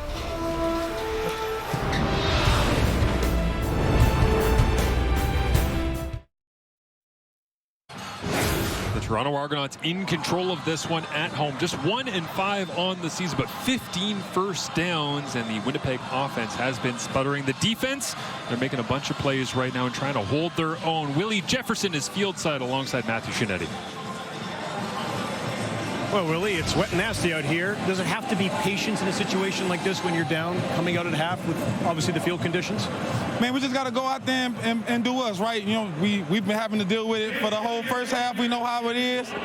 Win in the half, talked about it. Now we just got to come out here and play football. Yeah, I know you're not looking to always get a turnover. You want to be assignment sound. But in this situation, do you attack them looking for a turnover to kind of change momentum? You got to be always on the attack, right? Especially when you're down. So what we got to do is we just got to get to the quarterback and make it hard for him. If he is able to get the ball out, try to get to the ball and try to punch at it as much as we can. Appreciate you. Thank you. Thank you. Well, that is the defensive veteran leader for the Winnipeg Blue Bombers. We just got word coming out to begin this second half. There you see Terry Wilson, number 3, talking to Mike O'Shea. There's a reason for that. Zach Collaros has not re-entered the playing field right now. He's not come out of the tunnel. So Chris Strevler and Terry Wilson were warming up on the sideline. Chris Kolinkowski was practicing some snaps with Terry Wilson. And the question becomes right now whether or not Wilson or Strevler will be the one going in at the controls. You would think Strevler, he is listed as the backup, but Wilson was the one that was working things through with Kolinkowski. So we'll keep an eye on that. Toronto gets possession first. open up this second half. So Winnipeg's got a couple of minutes to determine what their plan of attack is and whether Claros comes out of the tunnel as well. But Janarian Grant turns the corner and gets wrapped up, brought down at the 35-yard line as Nick Arbuckle. This feels like just a scratch and claw to the mountaintop with every inch that it takes kind of game for him right now.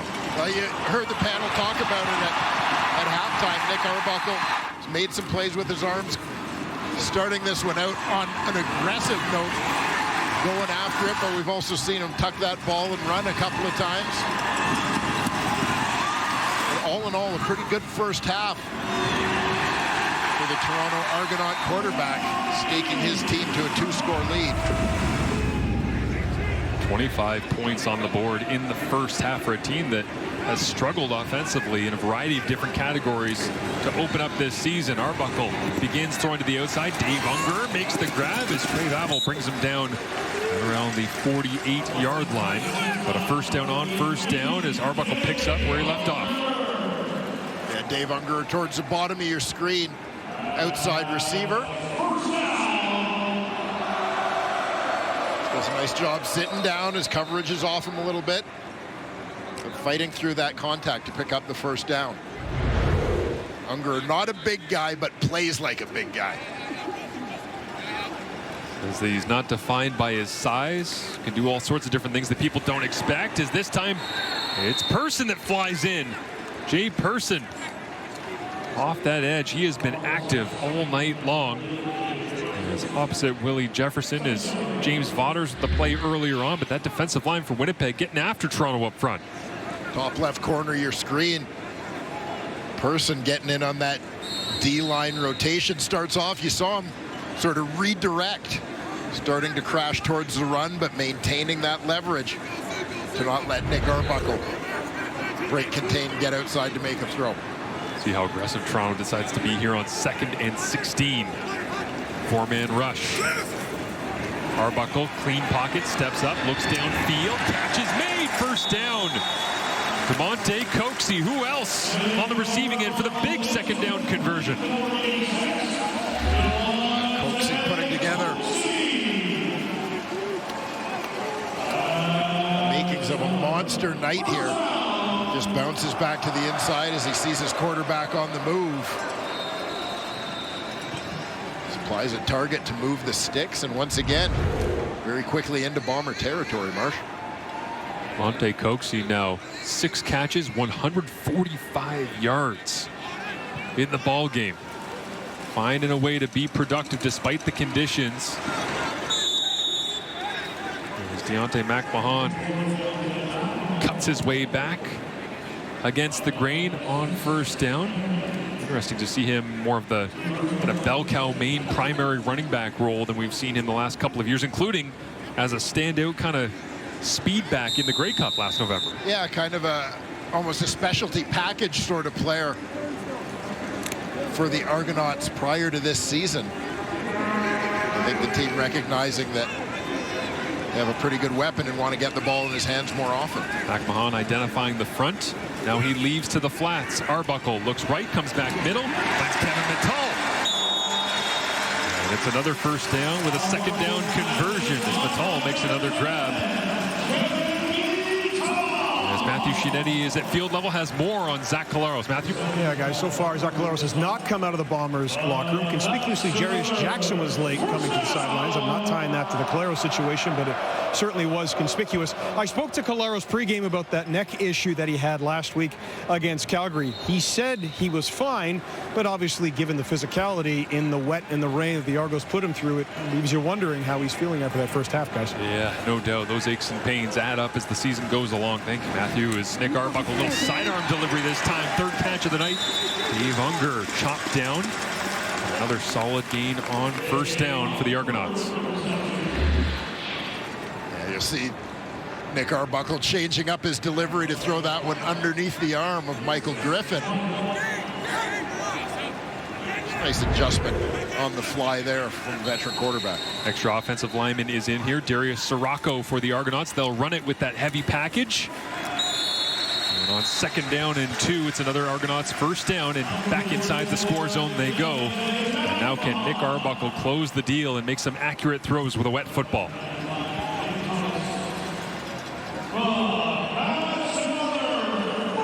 It'll be interesting to see if the Argos use McMahon in some different ways. Just seeing his versatility, ability to get out, maybe create a little bit of a mismatch in space.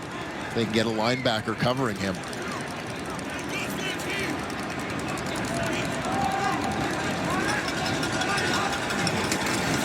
Arbuckle hands it off inside. It looks like Willie Jefferson first to get his hands on Deontay McMahon, who's tackled, wrapped up just inside that 15-yard line. You see offensive line getting up into the 2nd level. Nice pickup on 1st down for McMahon. Arbuckle breaks the huddle here. Kalen Leyburn alongside him.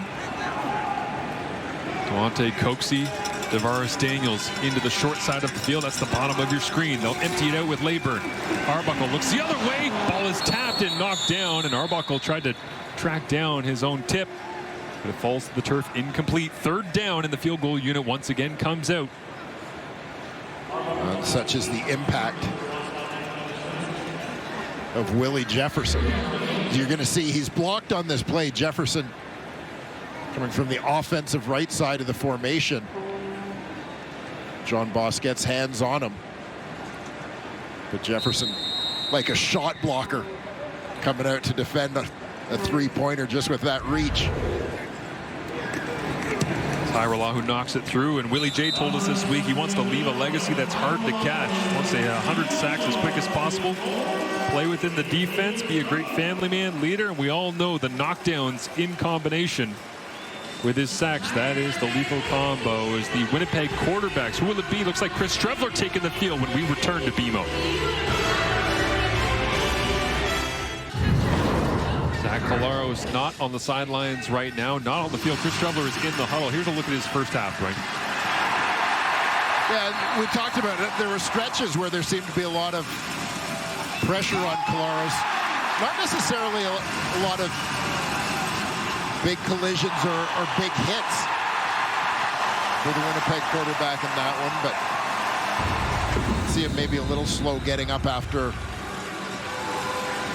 one early on, so we'll wait to see what information we get. In comes Chris Strevler, 64% passer so far on the season. 36 and 56. 4 touchdowns, 3 interceptions. Had a pair of interceptions in the game last week against the Calgary Stampeders when Zach Collaros left that ball game. We all know the running prowess that he has. A slippery field like this could have a little bit of a different threat, but still got to be able to throw the ball effectively, especially down 18 points here midway through the 3rd quarter. But definitely a guy who's, you alluded to, forces the Argos to defend a different dimension. You see Collaros on the sidelines there in a jacket, so it looks like he is done for the night as they'll go with an inside shovel looking for Michael Chris Ike, and that one incomplete. The underhand pitch on 2nd down, so a quick 2-and-out here for the Strevler experience for Winnipeg. This is a play, obviously a play you could run with either quarterback in the ball game, but you may get a little bit more bite from the defense extending themselves, trying to defend against Strevler, getting to the edge on a keep that would open up the inside a little bit there for the fullback, Chris Ike. Who's there in coverage, of course, Whit McManus. Identifying everything, run into the football. Jamison Sheehan's going to fake this one. Goes for a run right at the line. Can he get there and turn the corner? We'll see where they spot it. Looks like it was short.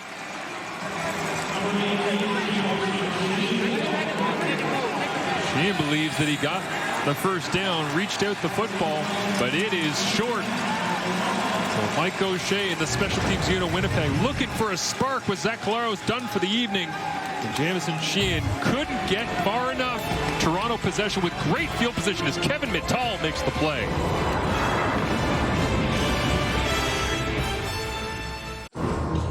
Welcome back to BMO Field. Winton McManus in the locker room in before the game. Well, what is that?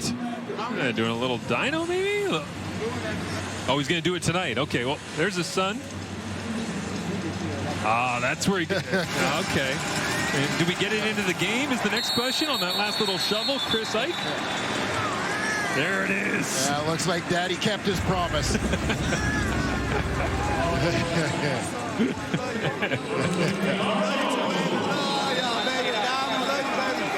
You gotta love it. He knows who's watching. Garbuckle under center for the Toronto Argonauts, hands it off inside. The Argonauts lost last week to Montreal. They were up by 18 points in that one, just like they are right now, 28-10. Montreal came back to win. The last time that Toronto lost a game when they were up by 18 was back September 5th, 2016 against Hamilton. So not trying to recreate any of that history anytime soon for the 1-5 Argonauts right now, but also leading by 18 over Winnipeg, who are trying not to lose a game by 20 points or more for the third game in a row. Arbuckle wanted to get it out quick and won't have the opportunity. Flying through the middle of that defense. It's Devin Adams. His second sack of the year. The middle of this Argonaut offensive line kind of got dented in a hurry. Adams and Vaughters meeting at the quarterback. I say if Adams didn't get there, Vaughters was going to be there just as quickly, but all-out pressure and the protection didn't match it that time. 6.5 remaining. Toronto Argonauts will be forced to send it away. I feel like we haven't said the name of John Haggerty very much here this evening, as the Aussie backward spiral drops this one down inside the 15-yard line. No yards will be thrown on the 40-yard punt, as Devin Adams fired up, getting into the backfield, making some big plays. Needs his offense to come to life, but the Bombers D doing everything they can to hold Toronto at bay.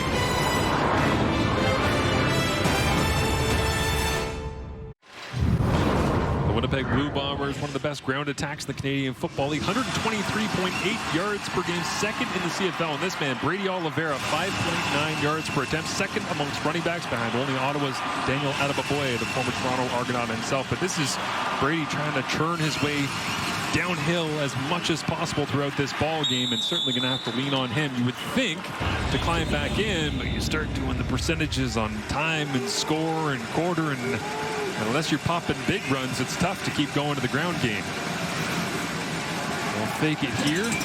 Strebler, nice ball placement, ripped that one to the outside. It falls incomplete. Strebler almost lost his helmet, and Nick Dembski struggling back up onto his feet. Yeah, from a defensive point of view for the Toronto Argonauts, obviously, you know how big a threat Brady Oliveira is. You know what Chris Strebler can do on the ground as well, as you see the Bombers quarterback kind of getting steamrolled on that one.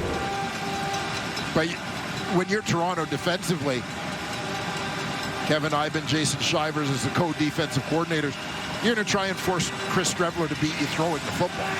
Absolutely. Flag comes up here. Looked like pre-snap is Tavares McFadden fell underneath. It should have had another interception.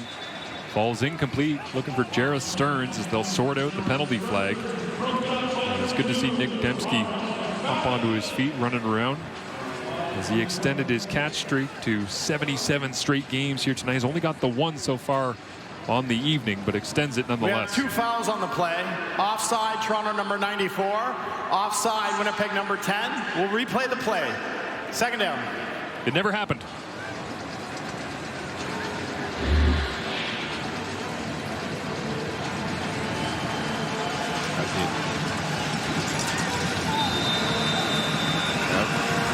You know, if McFadden expected the play to be blown dead. Yeah. Jason Shivers told us that he's been baiting people on film. That looked like he might have just been straightening up to look like he was falling asleep at the wheel a little bit. Strebler rips this shot. into the hole in between zones. Benji Franklin comes in to get Stearns, but that is a clutch conversion on second down. Yeah, nice toss from Strevler. Good job by Stearns to climb the ladder and get this one. Give you this back.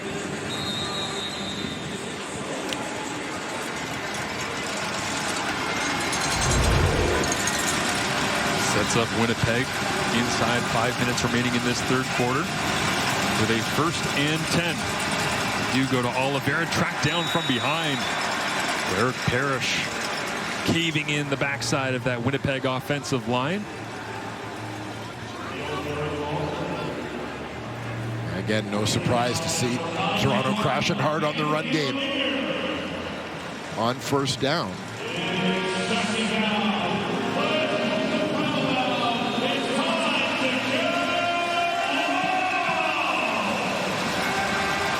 Puts Chris Strevler again into a difficult position as light drizzle continues to fall here at BMO Field. Slick football and 2nd and 10. 5 options for Strevler. Hops to his right, steps forward, going to try to get it with his legs. And he gets 8 of the required 10. Will the offense stay on 3rd and 2 with Strevler at the helm, trailing by 18? Yeah, as we're getting late in this third quarter. The 3-possession football game. Bombers kind of playing the odds, feeling like you're in the other team's territory, that this is close enough that they want to take a shot.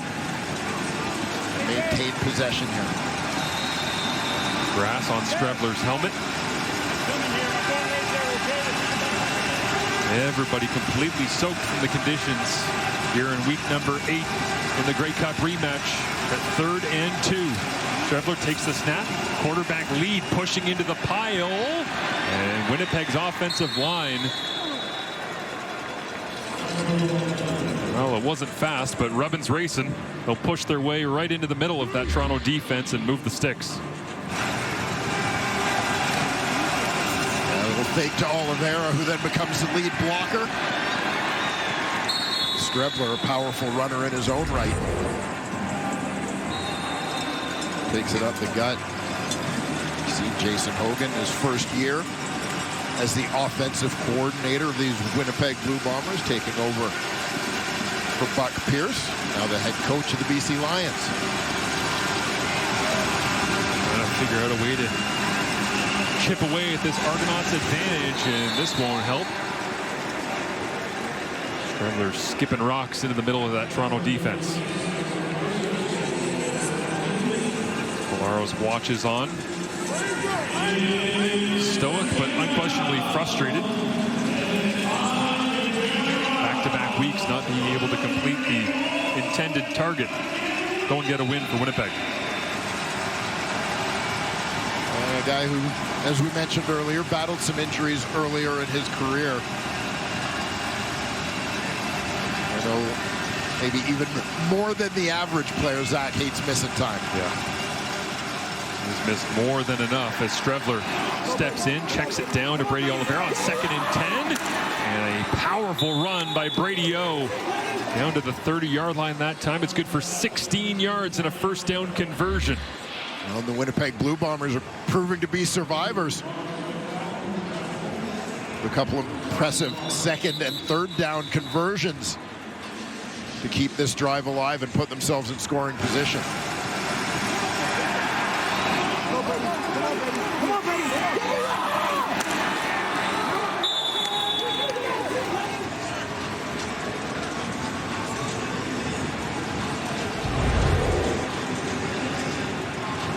Derek Sluka down on the field here after Brady Oliveira with the big conversion. We will step away while they take a look at the Argonauts free safety.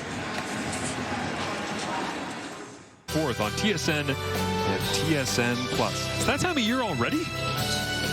FedEx Cup playoffs are coming. Apparently. What happened to the summer? Derek Sluka down at the end of this last play. Free safety coming downhill.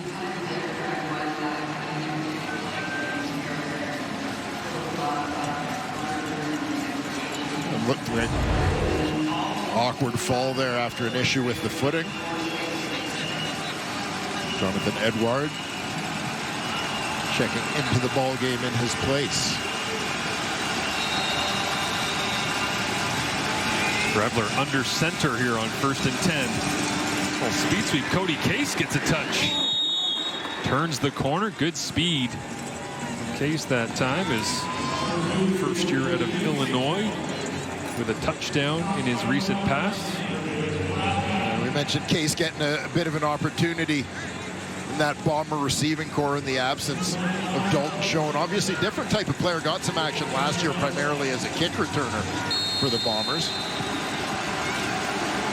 As Winnipeg 12 for 12 on short yardage sneaks coming into this ball game. You can improve that once again as they move the change. Strevler at the controls again with Zach Collaros out, and into the score zone they go.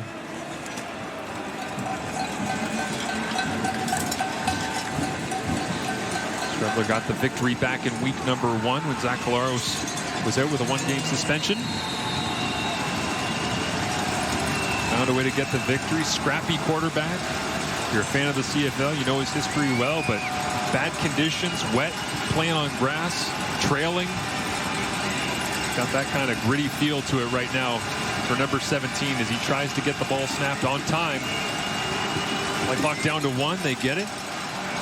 Fakes it to Dembski, rips this one up the field into the end zone. Touchdown Winnipeg as Jonathan Edward tries to dig it out, but Strevler leading the charge with the first offensive touchdown of the ball game for Winnipeg. Took a little bit of hustle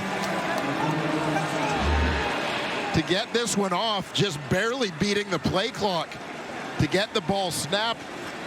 A fake sweep to Dembski. Dembski keep the action rolling the other way. Strevler delivers an absolute strike for Jareth Stearns. Just had a little bit of a New York Jets preseason Strevler flashback watching that one. The confidence. Roll to your right, rip it as hard as you can. Put it to the spot you want it. And on the final play of the 3rd quarter, the gap is closed. 28-17. Toronto continues to lead over Winnipeg. But the Bombers are back into it. Close contest between these two since 2017. 8 of 12 meetings have been decided in the final 3 minutes. We'll find out if that stays true here in 2025 in the Grey Cup rematch. 28-17 is your score. Competitive one here, even though it feels like Toronto has been in control, Dwayne, throughout the game. 363 net yards, 4 turnovers at this point for the Winnipeg Blue Bombers. But is there a chance all it takes is a Strevler? Well, you never know, right? I think big that they managed to put points on the board before the end of that 3rd quarter and get themselves within a little bit better striking distance. This 3-score ball game felt a little bit tough, but Strevler, I thought, moved them pretty well on that last drive. Get another look at the touchdown here on the final play of the 3rd quarter over Tavares McFadden, who's got that incredible length out of Florida State. Jonathan Edward in the lineup for Derek Sluka, who had the non-contact injury. And rightfully so, Strevler. A little emotional energy on the sidelines there as Jareth Stearns gets an opportunity to celebrate. And now the question is, can Toronto answer, put together a drive, kill some clock, hold the lead that they weren't able to against the Montreal Alouettes in their most recent losses? Janarian Grant tries to turn the corner. Winnipeg special teams unit does a great job turning it back inside. And we get another look at the touchdown here where Strevler just rips it to the spot that he wanted, Dwayne.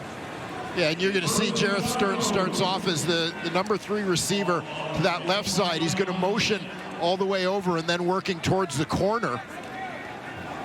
Gets in behind coverage, and Strevler will have that fake to Dembski motioning the other way in the backfield, creating a little misdirection.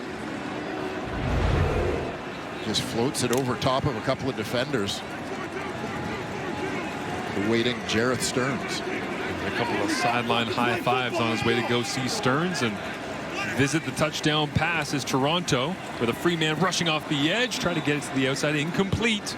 Deontay McMahon can't hang on to it. Evan Holm right there on the ground in coverage as well, alongside Kyrie Wilson flying out from his weak side linebacker spot. And this was another one where Nick Arbuckle had to change his arm angle because of an on-rushing defender. It seemed like that time unable to find a slot or a throwing lane that quite worked to connect with the intended receiver. Well, pressure's on here. Strevler's got a little bit of momentum going Winnipeg's way. 2nd down and 10. Backed up in your own end. You're 1 and 5. Arbuckle goes hard count. Nobody jumps offside. Now he steps up in the pocket. Nobody's open. Nick's going to use his legs. Has to get to the 35. He does and slides down. The Grey Cup MVP answers the moment. That was a slow developing play, to say the least, and almost strange in the way the second level just completely opened up.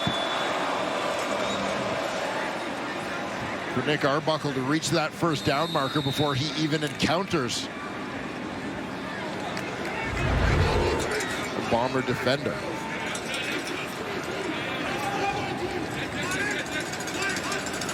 Arbuckle on 1st and 10. Hands it off. Refusing to go down. Okay, McMahon with an ankle injury early on in this game and feeling that one a little bit up onto his feet. You can see the spat, the tape, white around those black cleats. And makes his way gingerly to the sideline here as Kalen Layburn comes back in. A little bit of a hobble there from McMahon. Gutting it out in this one after being hurt in the first quarter. Gotta respect the way that he's approached this one here tonight. This once again 2nd down and 6.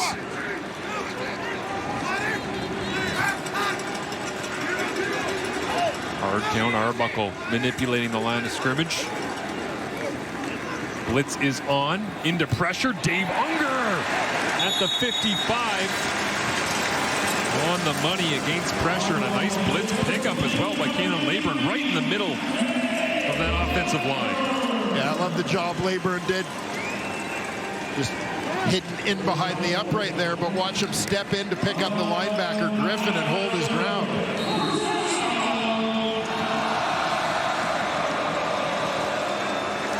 David Unger working into the middle of the field. Trey Vavel right on him. Unger making the grab nonetheless. Empty it out here. Try a middle screen. It worked earlier. Why not go back to it? It's getting aerial. That time is Tavares Daniels. A little bunny hop to get over one of the intended tacklers, and another 1st down on 1st down. The man who has a touchdown from earlier on in this game. Arbuckle in complete control of this offense as the Argonauts wait for the return of Chad Kelly. And a big offensive series here for the Toronto Argonauts as Winnipeg garnered a little bit of momentum from the Stearns touchdown, but in addition, it's about time management right now for Winnipeg, and this is already about a 4-minute drive put together by the Toronto Argonauts and into Bomber territory. Quick throw this time. Unger turns outside, gets the 1st down, wants some more, gets dragged down by Parker at around the 30-yard line. Unger, coach's son, asked him this week about how he got kind of the bug, how much he wanted to love football. He said, well, I was about 8 years old, walked into Alabama Bryant-Denny Stadium with my dad, my jaw dropped. That was when I had the bug and I wanted to be the best I could be. You can see the competitiveness here, Dwayne. Absolutely. Mentioned earlier, Dave Unger plays much bigger than he measures. He's a very competitive guy, and again, a lot of that comes from, as he says, people doubting him, maybe judging him based on appearance.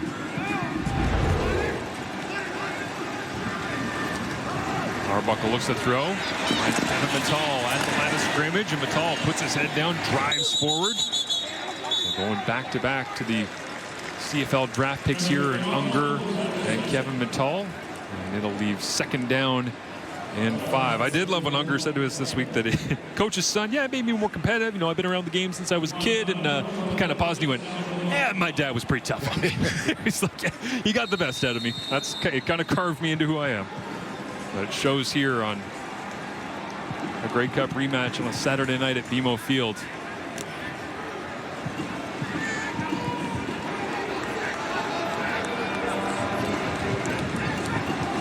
Nick Arbuckle, his 12th career 300-yard passing game. They'll look to hand it off, though. Kalen Leyburn bounces it. And on 2nd down and 5, going nowhere that time. Retta Cranby rallying well to the outside. Terrell Bonds came up as well as Cameron Lawson, Queens grad. Defensive tackle right in the middle of the fray. And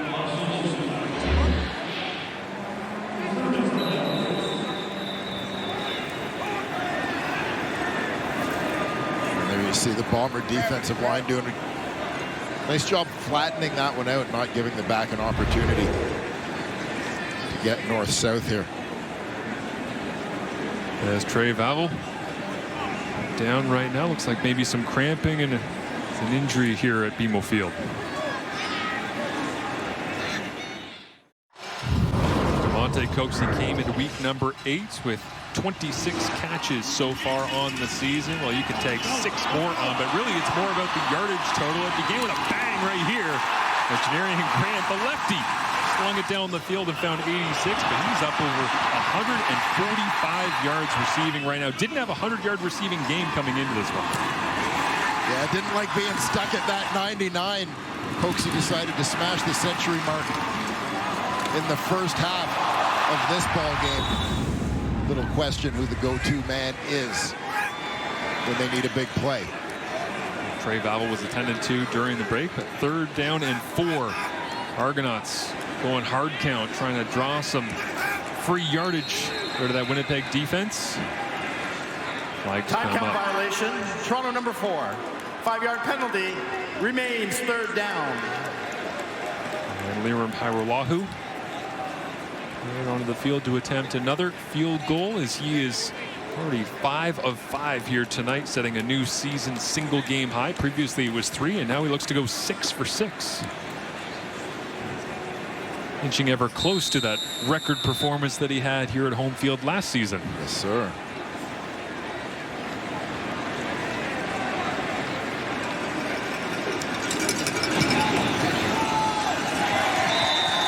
Plant foot stays steady, and the right foot never in question. Here, Liram Hairolahu knocks it through once again, and it's a 31-17 Argos advantage. Quinton McManus with a wild play earlier on in this one. Oh, just throw a little route over the middle. Nope, no chance. Jarrett Stearns gets popped. Ball goes off the helmet and into the waiting arms of Benji Franklin. Winton is a great player and always a great chat. He usually has them with Matthew Shinetti. Yeah, you know, Marshall, doesn't take your friendly neighborhood sideline reporter to point out that Quinton McManus is essentially playing on one leg to start the early part of this season. In training camp, he had an issue with his MCL. He re-injured it in that first game against Montreal, came back last week against Montreal, and yet I've been asking him, how much has this been a test of your leadership, knowing what you're dealing with? There is no fear that he will re-injure his knee or make it worse. But the one thing McManus said is, I know I have to step up. I'm always talking. I'm always in everybody's ear. But I have to lay my body on the line because we're missing Chad Kelly, because we're missing Ryan Hunt. We're missing our leaders, so I have to be even more of a leader now. It may sound cliche, but you can absolutely see Quinton McManus stepping up, guys. He's got the brace on that right leg, and Pat Neufeld burying him that time, but Quinton doing everything he can to try and slow down Brady Oliveira. Thank you, Matthew. As Chris Strevler tries to continue the comeback here, puts it back into the waiting arms of Oliveira. Short gain that time on 1st down. Quinton really is the energizer that runs this whole machine defensively for Jason Shivers and Kevin Ivan. Yeah, a heart and soul guy, and obviously one whose play does a lot of the talking for him as well. Productive player for this Toronto Argonaut team, and no surprise to see him in the middle of one of the biggest plays of the first half of this ball game. Substitution package here. McManus watches from the sideline as Toronto sends 4 against Strevler. He'll throw into traffic. Incomplete. Looking for Nick Dembski that time. Couldn't squeeze it in between the zones. It's good to see Derek Sluka back out onto the field that time. As the Argonauts punt return unit goes back with Janarian Grant and Dave Unger. And Nick Dembski coming out of the slot down low. 3 receiver towards the bottom of the screen. And just looked almost a little bit as if quarterback and receiver weren't quite on the same page as to where that one was going. Jamison Sheehan tried the fake earlier with the run. Thinks better of it this time. Goes for a 46-yard punt.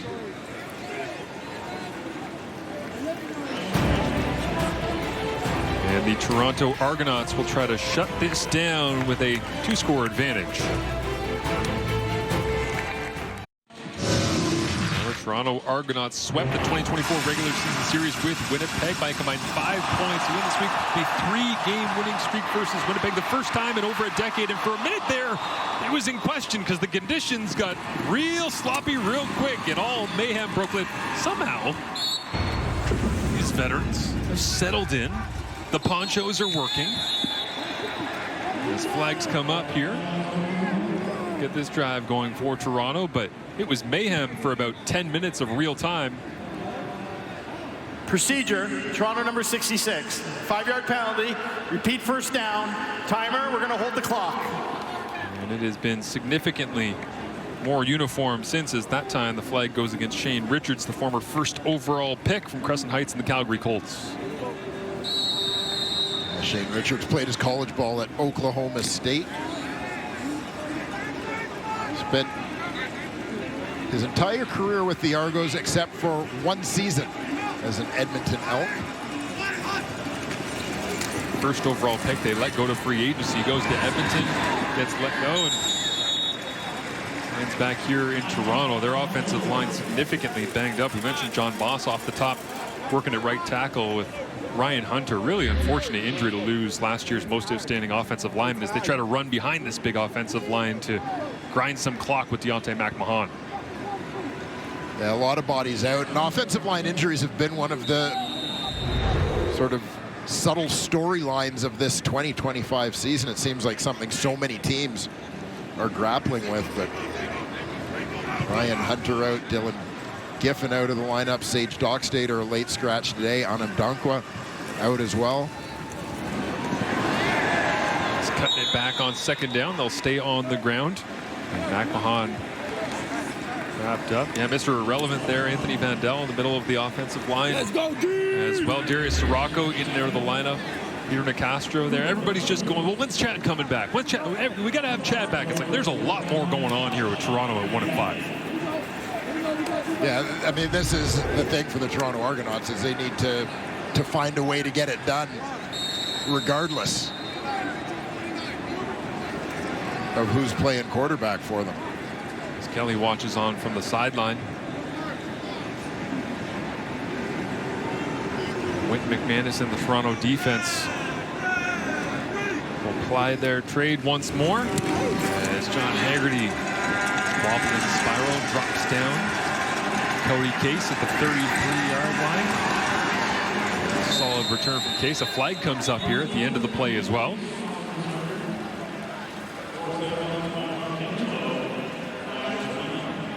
And we still have a 2-score game with plenty of time. During the return, holding, Winnipeg number 34. 10-yard penalty, first down. That one goes against Connor Shea. 6th overall selection from this year's draft.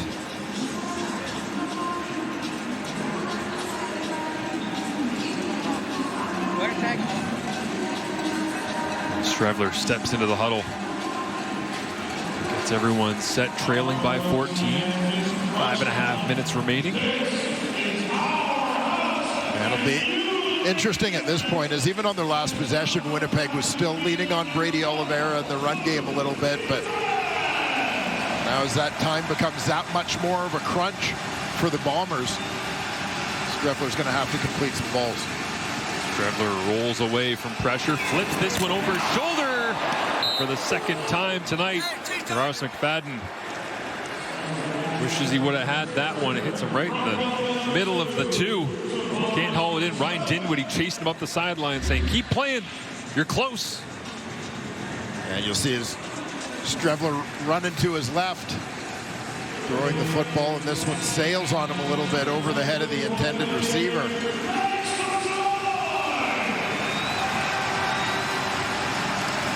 I think McFadden might have been hard-pressed to stay in bounds with that one regardless. To your point, though, a ball fake and rolling all the way to the field. You know you got to throw.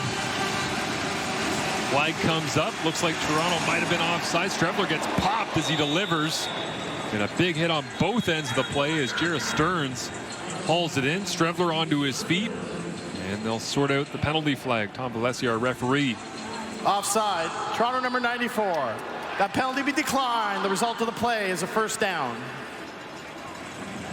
Andrew Chatfield Jr. looking for that 6th sack of the season. Now watch for Chatfield coming off the edge. Delivering a shot on Strevler, who stands in there and completes that bullet. And Strevler now looks to his right, finds the open man. Collision outside is Kevin Sklercius. Hasn't said his name in quite some time, but a release valve pays off. Another first down for Winnipeg. Sklercius, the second-year man. Seen a lot of players from the last couple drafts for Winnipeg as the team gets a little bit younger. Strevler with flags down. Tries to check it down to Brady Oliveira.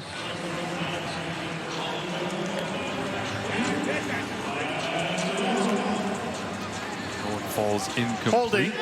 Winnipeg number 68. 10-yard penalty. Repeat first down. Micah Vanderpool, left tackle in for Stanley Bryant. Injured tonight, takes the penalty. That'll back Winnipeg up significantly. See, Vanderpool just got beaten on the inside. Had to hook the defender with a little bit of a half bear hug.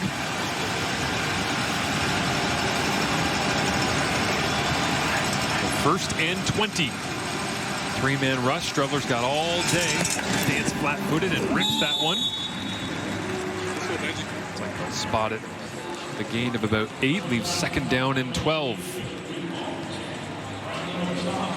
There's care of Wheatfall. Had an opportunity to have a touchdown early on. This one slipped through his arms. Need a couple more big plays from him, especially headed towards the end zone here. If Winnipeg wants to get back into a quick throw on second down. And they go with a quick slant.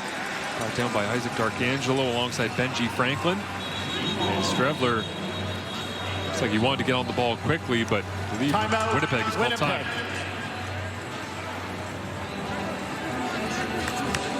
Well, they got some time to talk it over here, Dwayne, on third down. Right, a little time before that 3-minute warning. Back-to-back plays after taking that penalty, sort of get half the yardage needed at a time, so a good chunk on first down, getting about 8 or 9. It really is amazing how it sets you back against the sticks, though, right? Yeah. To take a 10-yard penalty, it's, instead of being able to be aggressive and go, okay, first and 10, let's do what we want, second and 3, let's. Yeah. All of a sudden, it's like, oh, it's a 3-play excursion to just try and get back to where you were. Yeah, we talked earlier about sort of some of those analytics, right? The kinds of plays that are important to being successful, and I mean, winning the penalty battle goes a long way towards winning games as well. It puts you in a hole when you take them. 3rd and 5, blitz is on. Strevler throws into it. Cody Case can't hang on. It is incomplete.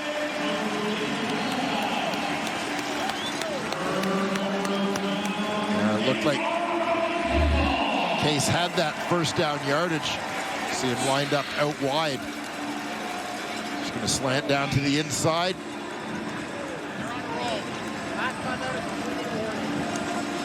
Pressure coming, but Strevler gets it out quickly and accurately, but Case just couldn't make the grab.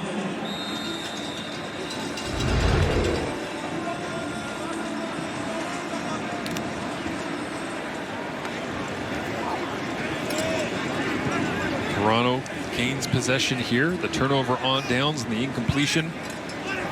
Looking for Case as Arbuckle turns around, hands this one off, and Kalen Leyburn driving the legs that time for a gain of 4.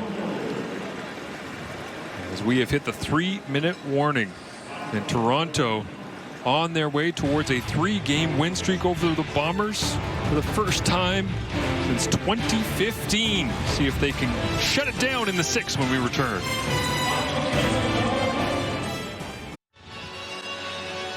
It's a cat battle. Week 8. It wraps up tomorrow. Kenny Lawler and the Red Hot Tiger Cats head west to take on Nathan Rourke and the Lions. Coverage begins 7 Eastern, 6 Pacific on TSN. I think the Lions triple Kenny here. Somebody's got to do it. Whatever it takes. Second down here for the Toronto Argonauts. Inside the 3-minute warning, and Nick Arbuckle trying to salt this one away. Hands it off inside. Cody Case, who had the drop on that last possession, will go back and get set to return this punt. Definitely missed opportunity on the last possession for the Bombers, having worked their way into Argo's territory.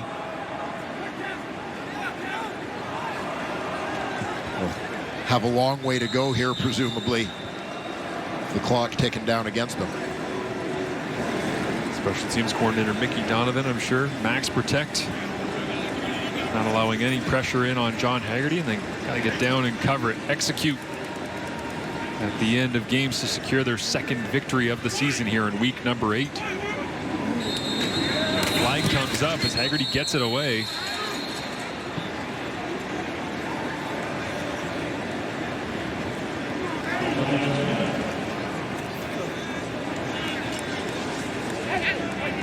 Time count violation. Toronto number 29. 10-yard penalty. Remains third down. Well, not ideal execution on that one, trying to get the kick away, but maybe just trying to sort out some protection details up front. Took too long. The Bombers happy to take a little extra yardage any way they can get it.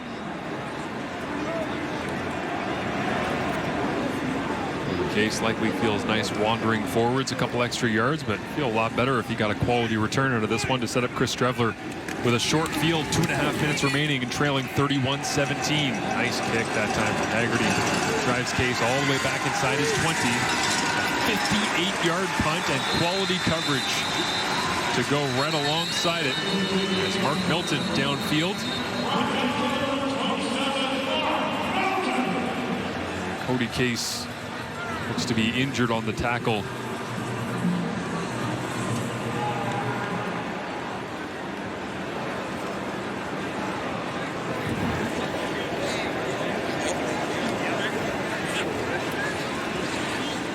Training staff immediately out. It looked like Case was losing his footing just as he got hit here. Up on. Yeah, that left ankle got twisted in a way that it shouldn't have been twisted. And a man who understands far too much about being on the trainer's table, Mike O'Shea, trying to control his team and the emotions at the end of this one on a difficult night with 2:20 remaining. As Nick Arbuckle at the controls for the Toronto Argonauts, and a bright spot despite a rough patch when the weather got real nasty earlier on, but get a sense that he has a great understanding of this offense, and he's put it on display here in a home victory pending the next couple of minutes. Right?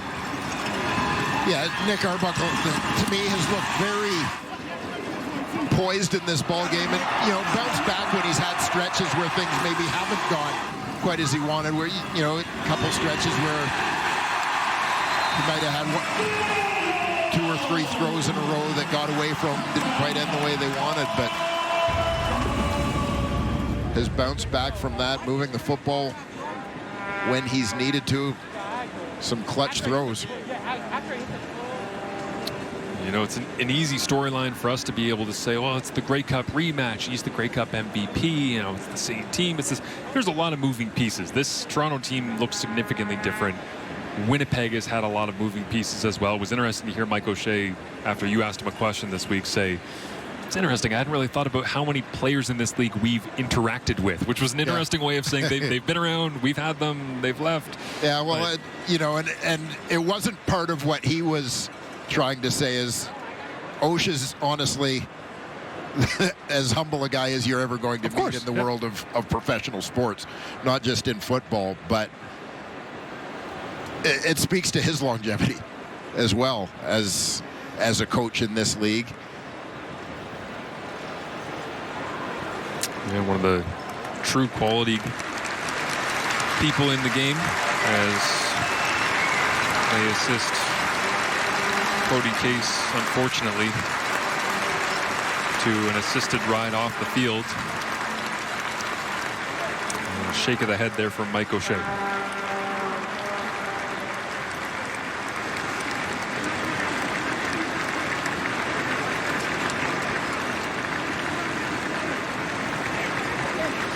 The night where Zach Collaros didn't come out for the second half in uniform. Cody Case gets banged up with a tough injury, and the training staff will take care of him.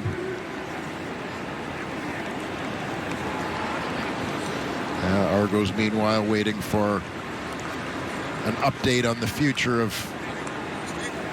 Chad Kelly. He's been out since his leg injury in the East Final last year. Obviously taking longer than expected to recover.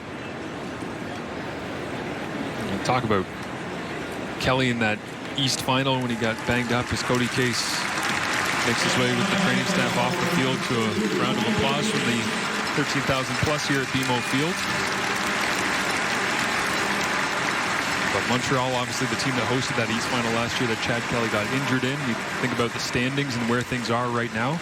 How about the Alouettes over their last two games, leading for less than 7 minutes total between those two games and having 2 victories? That's what Ryan Dinwiddie and the Argonauts are chasing right now in the East Division. And that's part of good team finding a way to win. Montreal. Strebler throws a crossing route underneath. Joey Corcoran makes the grab on 1st and 10. Gets a gain of 8, maybe 9 on the play. And they'll go quick to the line of scrimmage here, try and ramp up the pace with 2:14 remaining. And Corcoran will get a good run here on offense in the absence of Cody Case. Strebler gets it out once again underneath. Looks like they just... What would you call it in offense when you're playing the CFL? Dwayne, just run the same play again. Was there a secret word? Give me the exact same thing. I am trying to remember back to the days of the no-huddle offense. Strebler steps up and checks this one down underneath. Brady Oliveira running through tacklers. And a great run by Brady that time. Crosses into Toronto territory.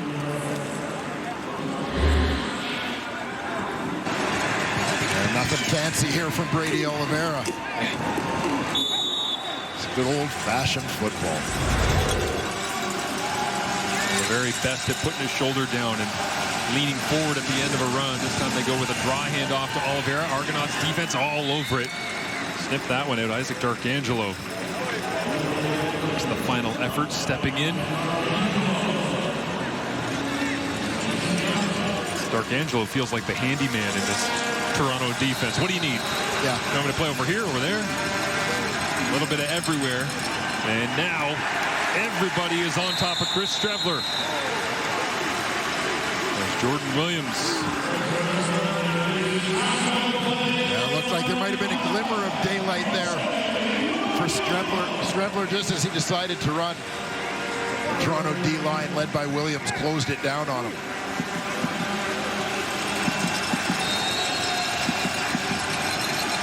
Strebler against a 4-man rush, escapes to his right. It is 3rd down. Throws his body across the middle.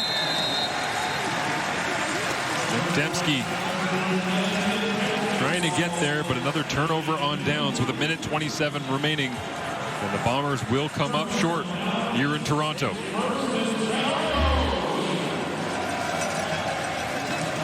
And Strebler does a good job getting out on the perimeter to buy himself time. Nice adjustment. As you just saw Dembski bounce out there.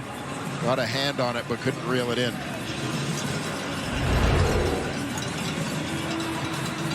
1:27 remaining, and tough night for Dembski.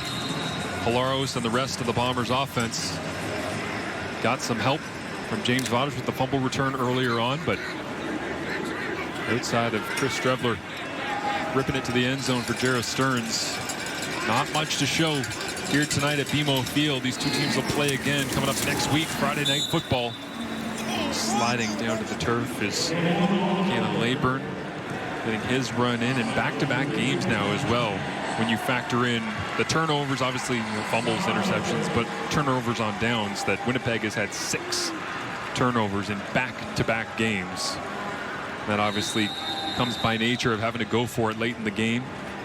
That is not a number that will sit well as they fly home and get ready for the rematch.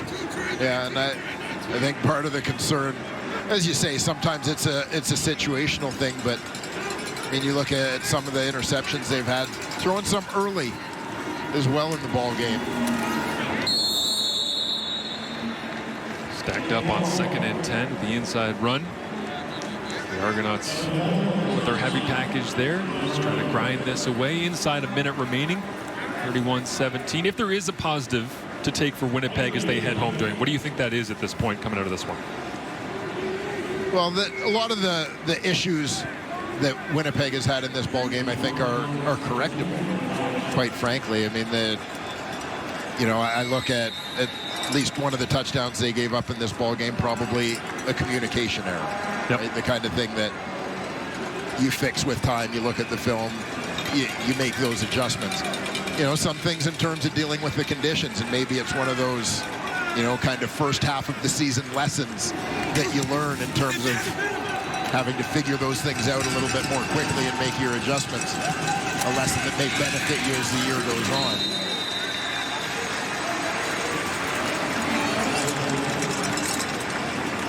They'll do their best to piece it together. The question becomes, will it be Chris Strevler at the helm in the home date against the Argonauts next week? Well, you have to be a little concerned, obviously, with Zach Collaros leaving back-to-back ball games early and a short week, going from Saturday game to Friday game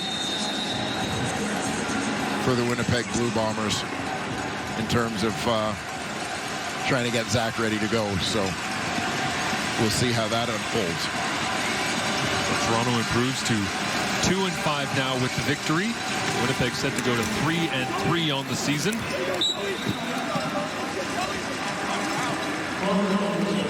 Cam Judge continues to grind away. Real physical night for him. Really all the linebackers going to the football in the rain here. Saskatchewan out in front, controlling at 6-1. And this one on the turf, and Derek Sluka picks it up. I was going to say, it's not exactly a 100-yard return multiple times over, but somehow the football just seems to find Derek Sluka. Yeah, he's got a bad ankle, decided to just protect the ball and get down with that when he's got enough return touchdowns already on the season.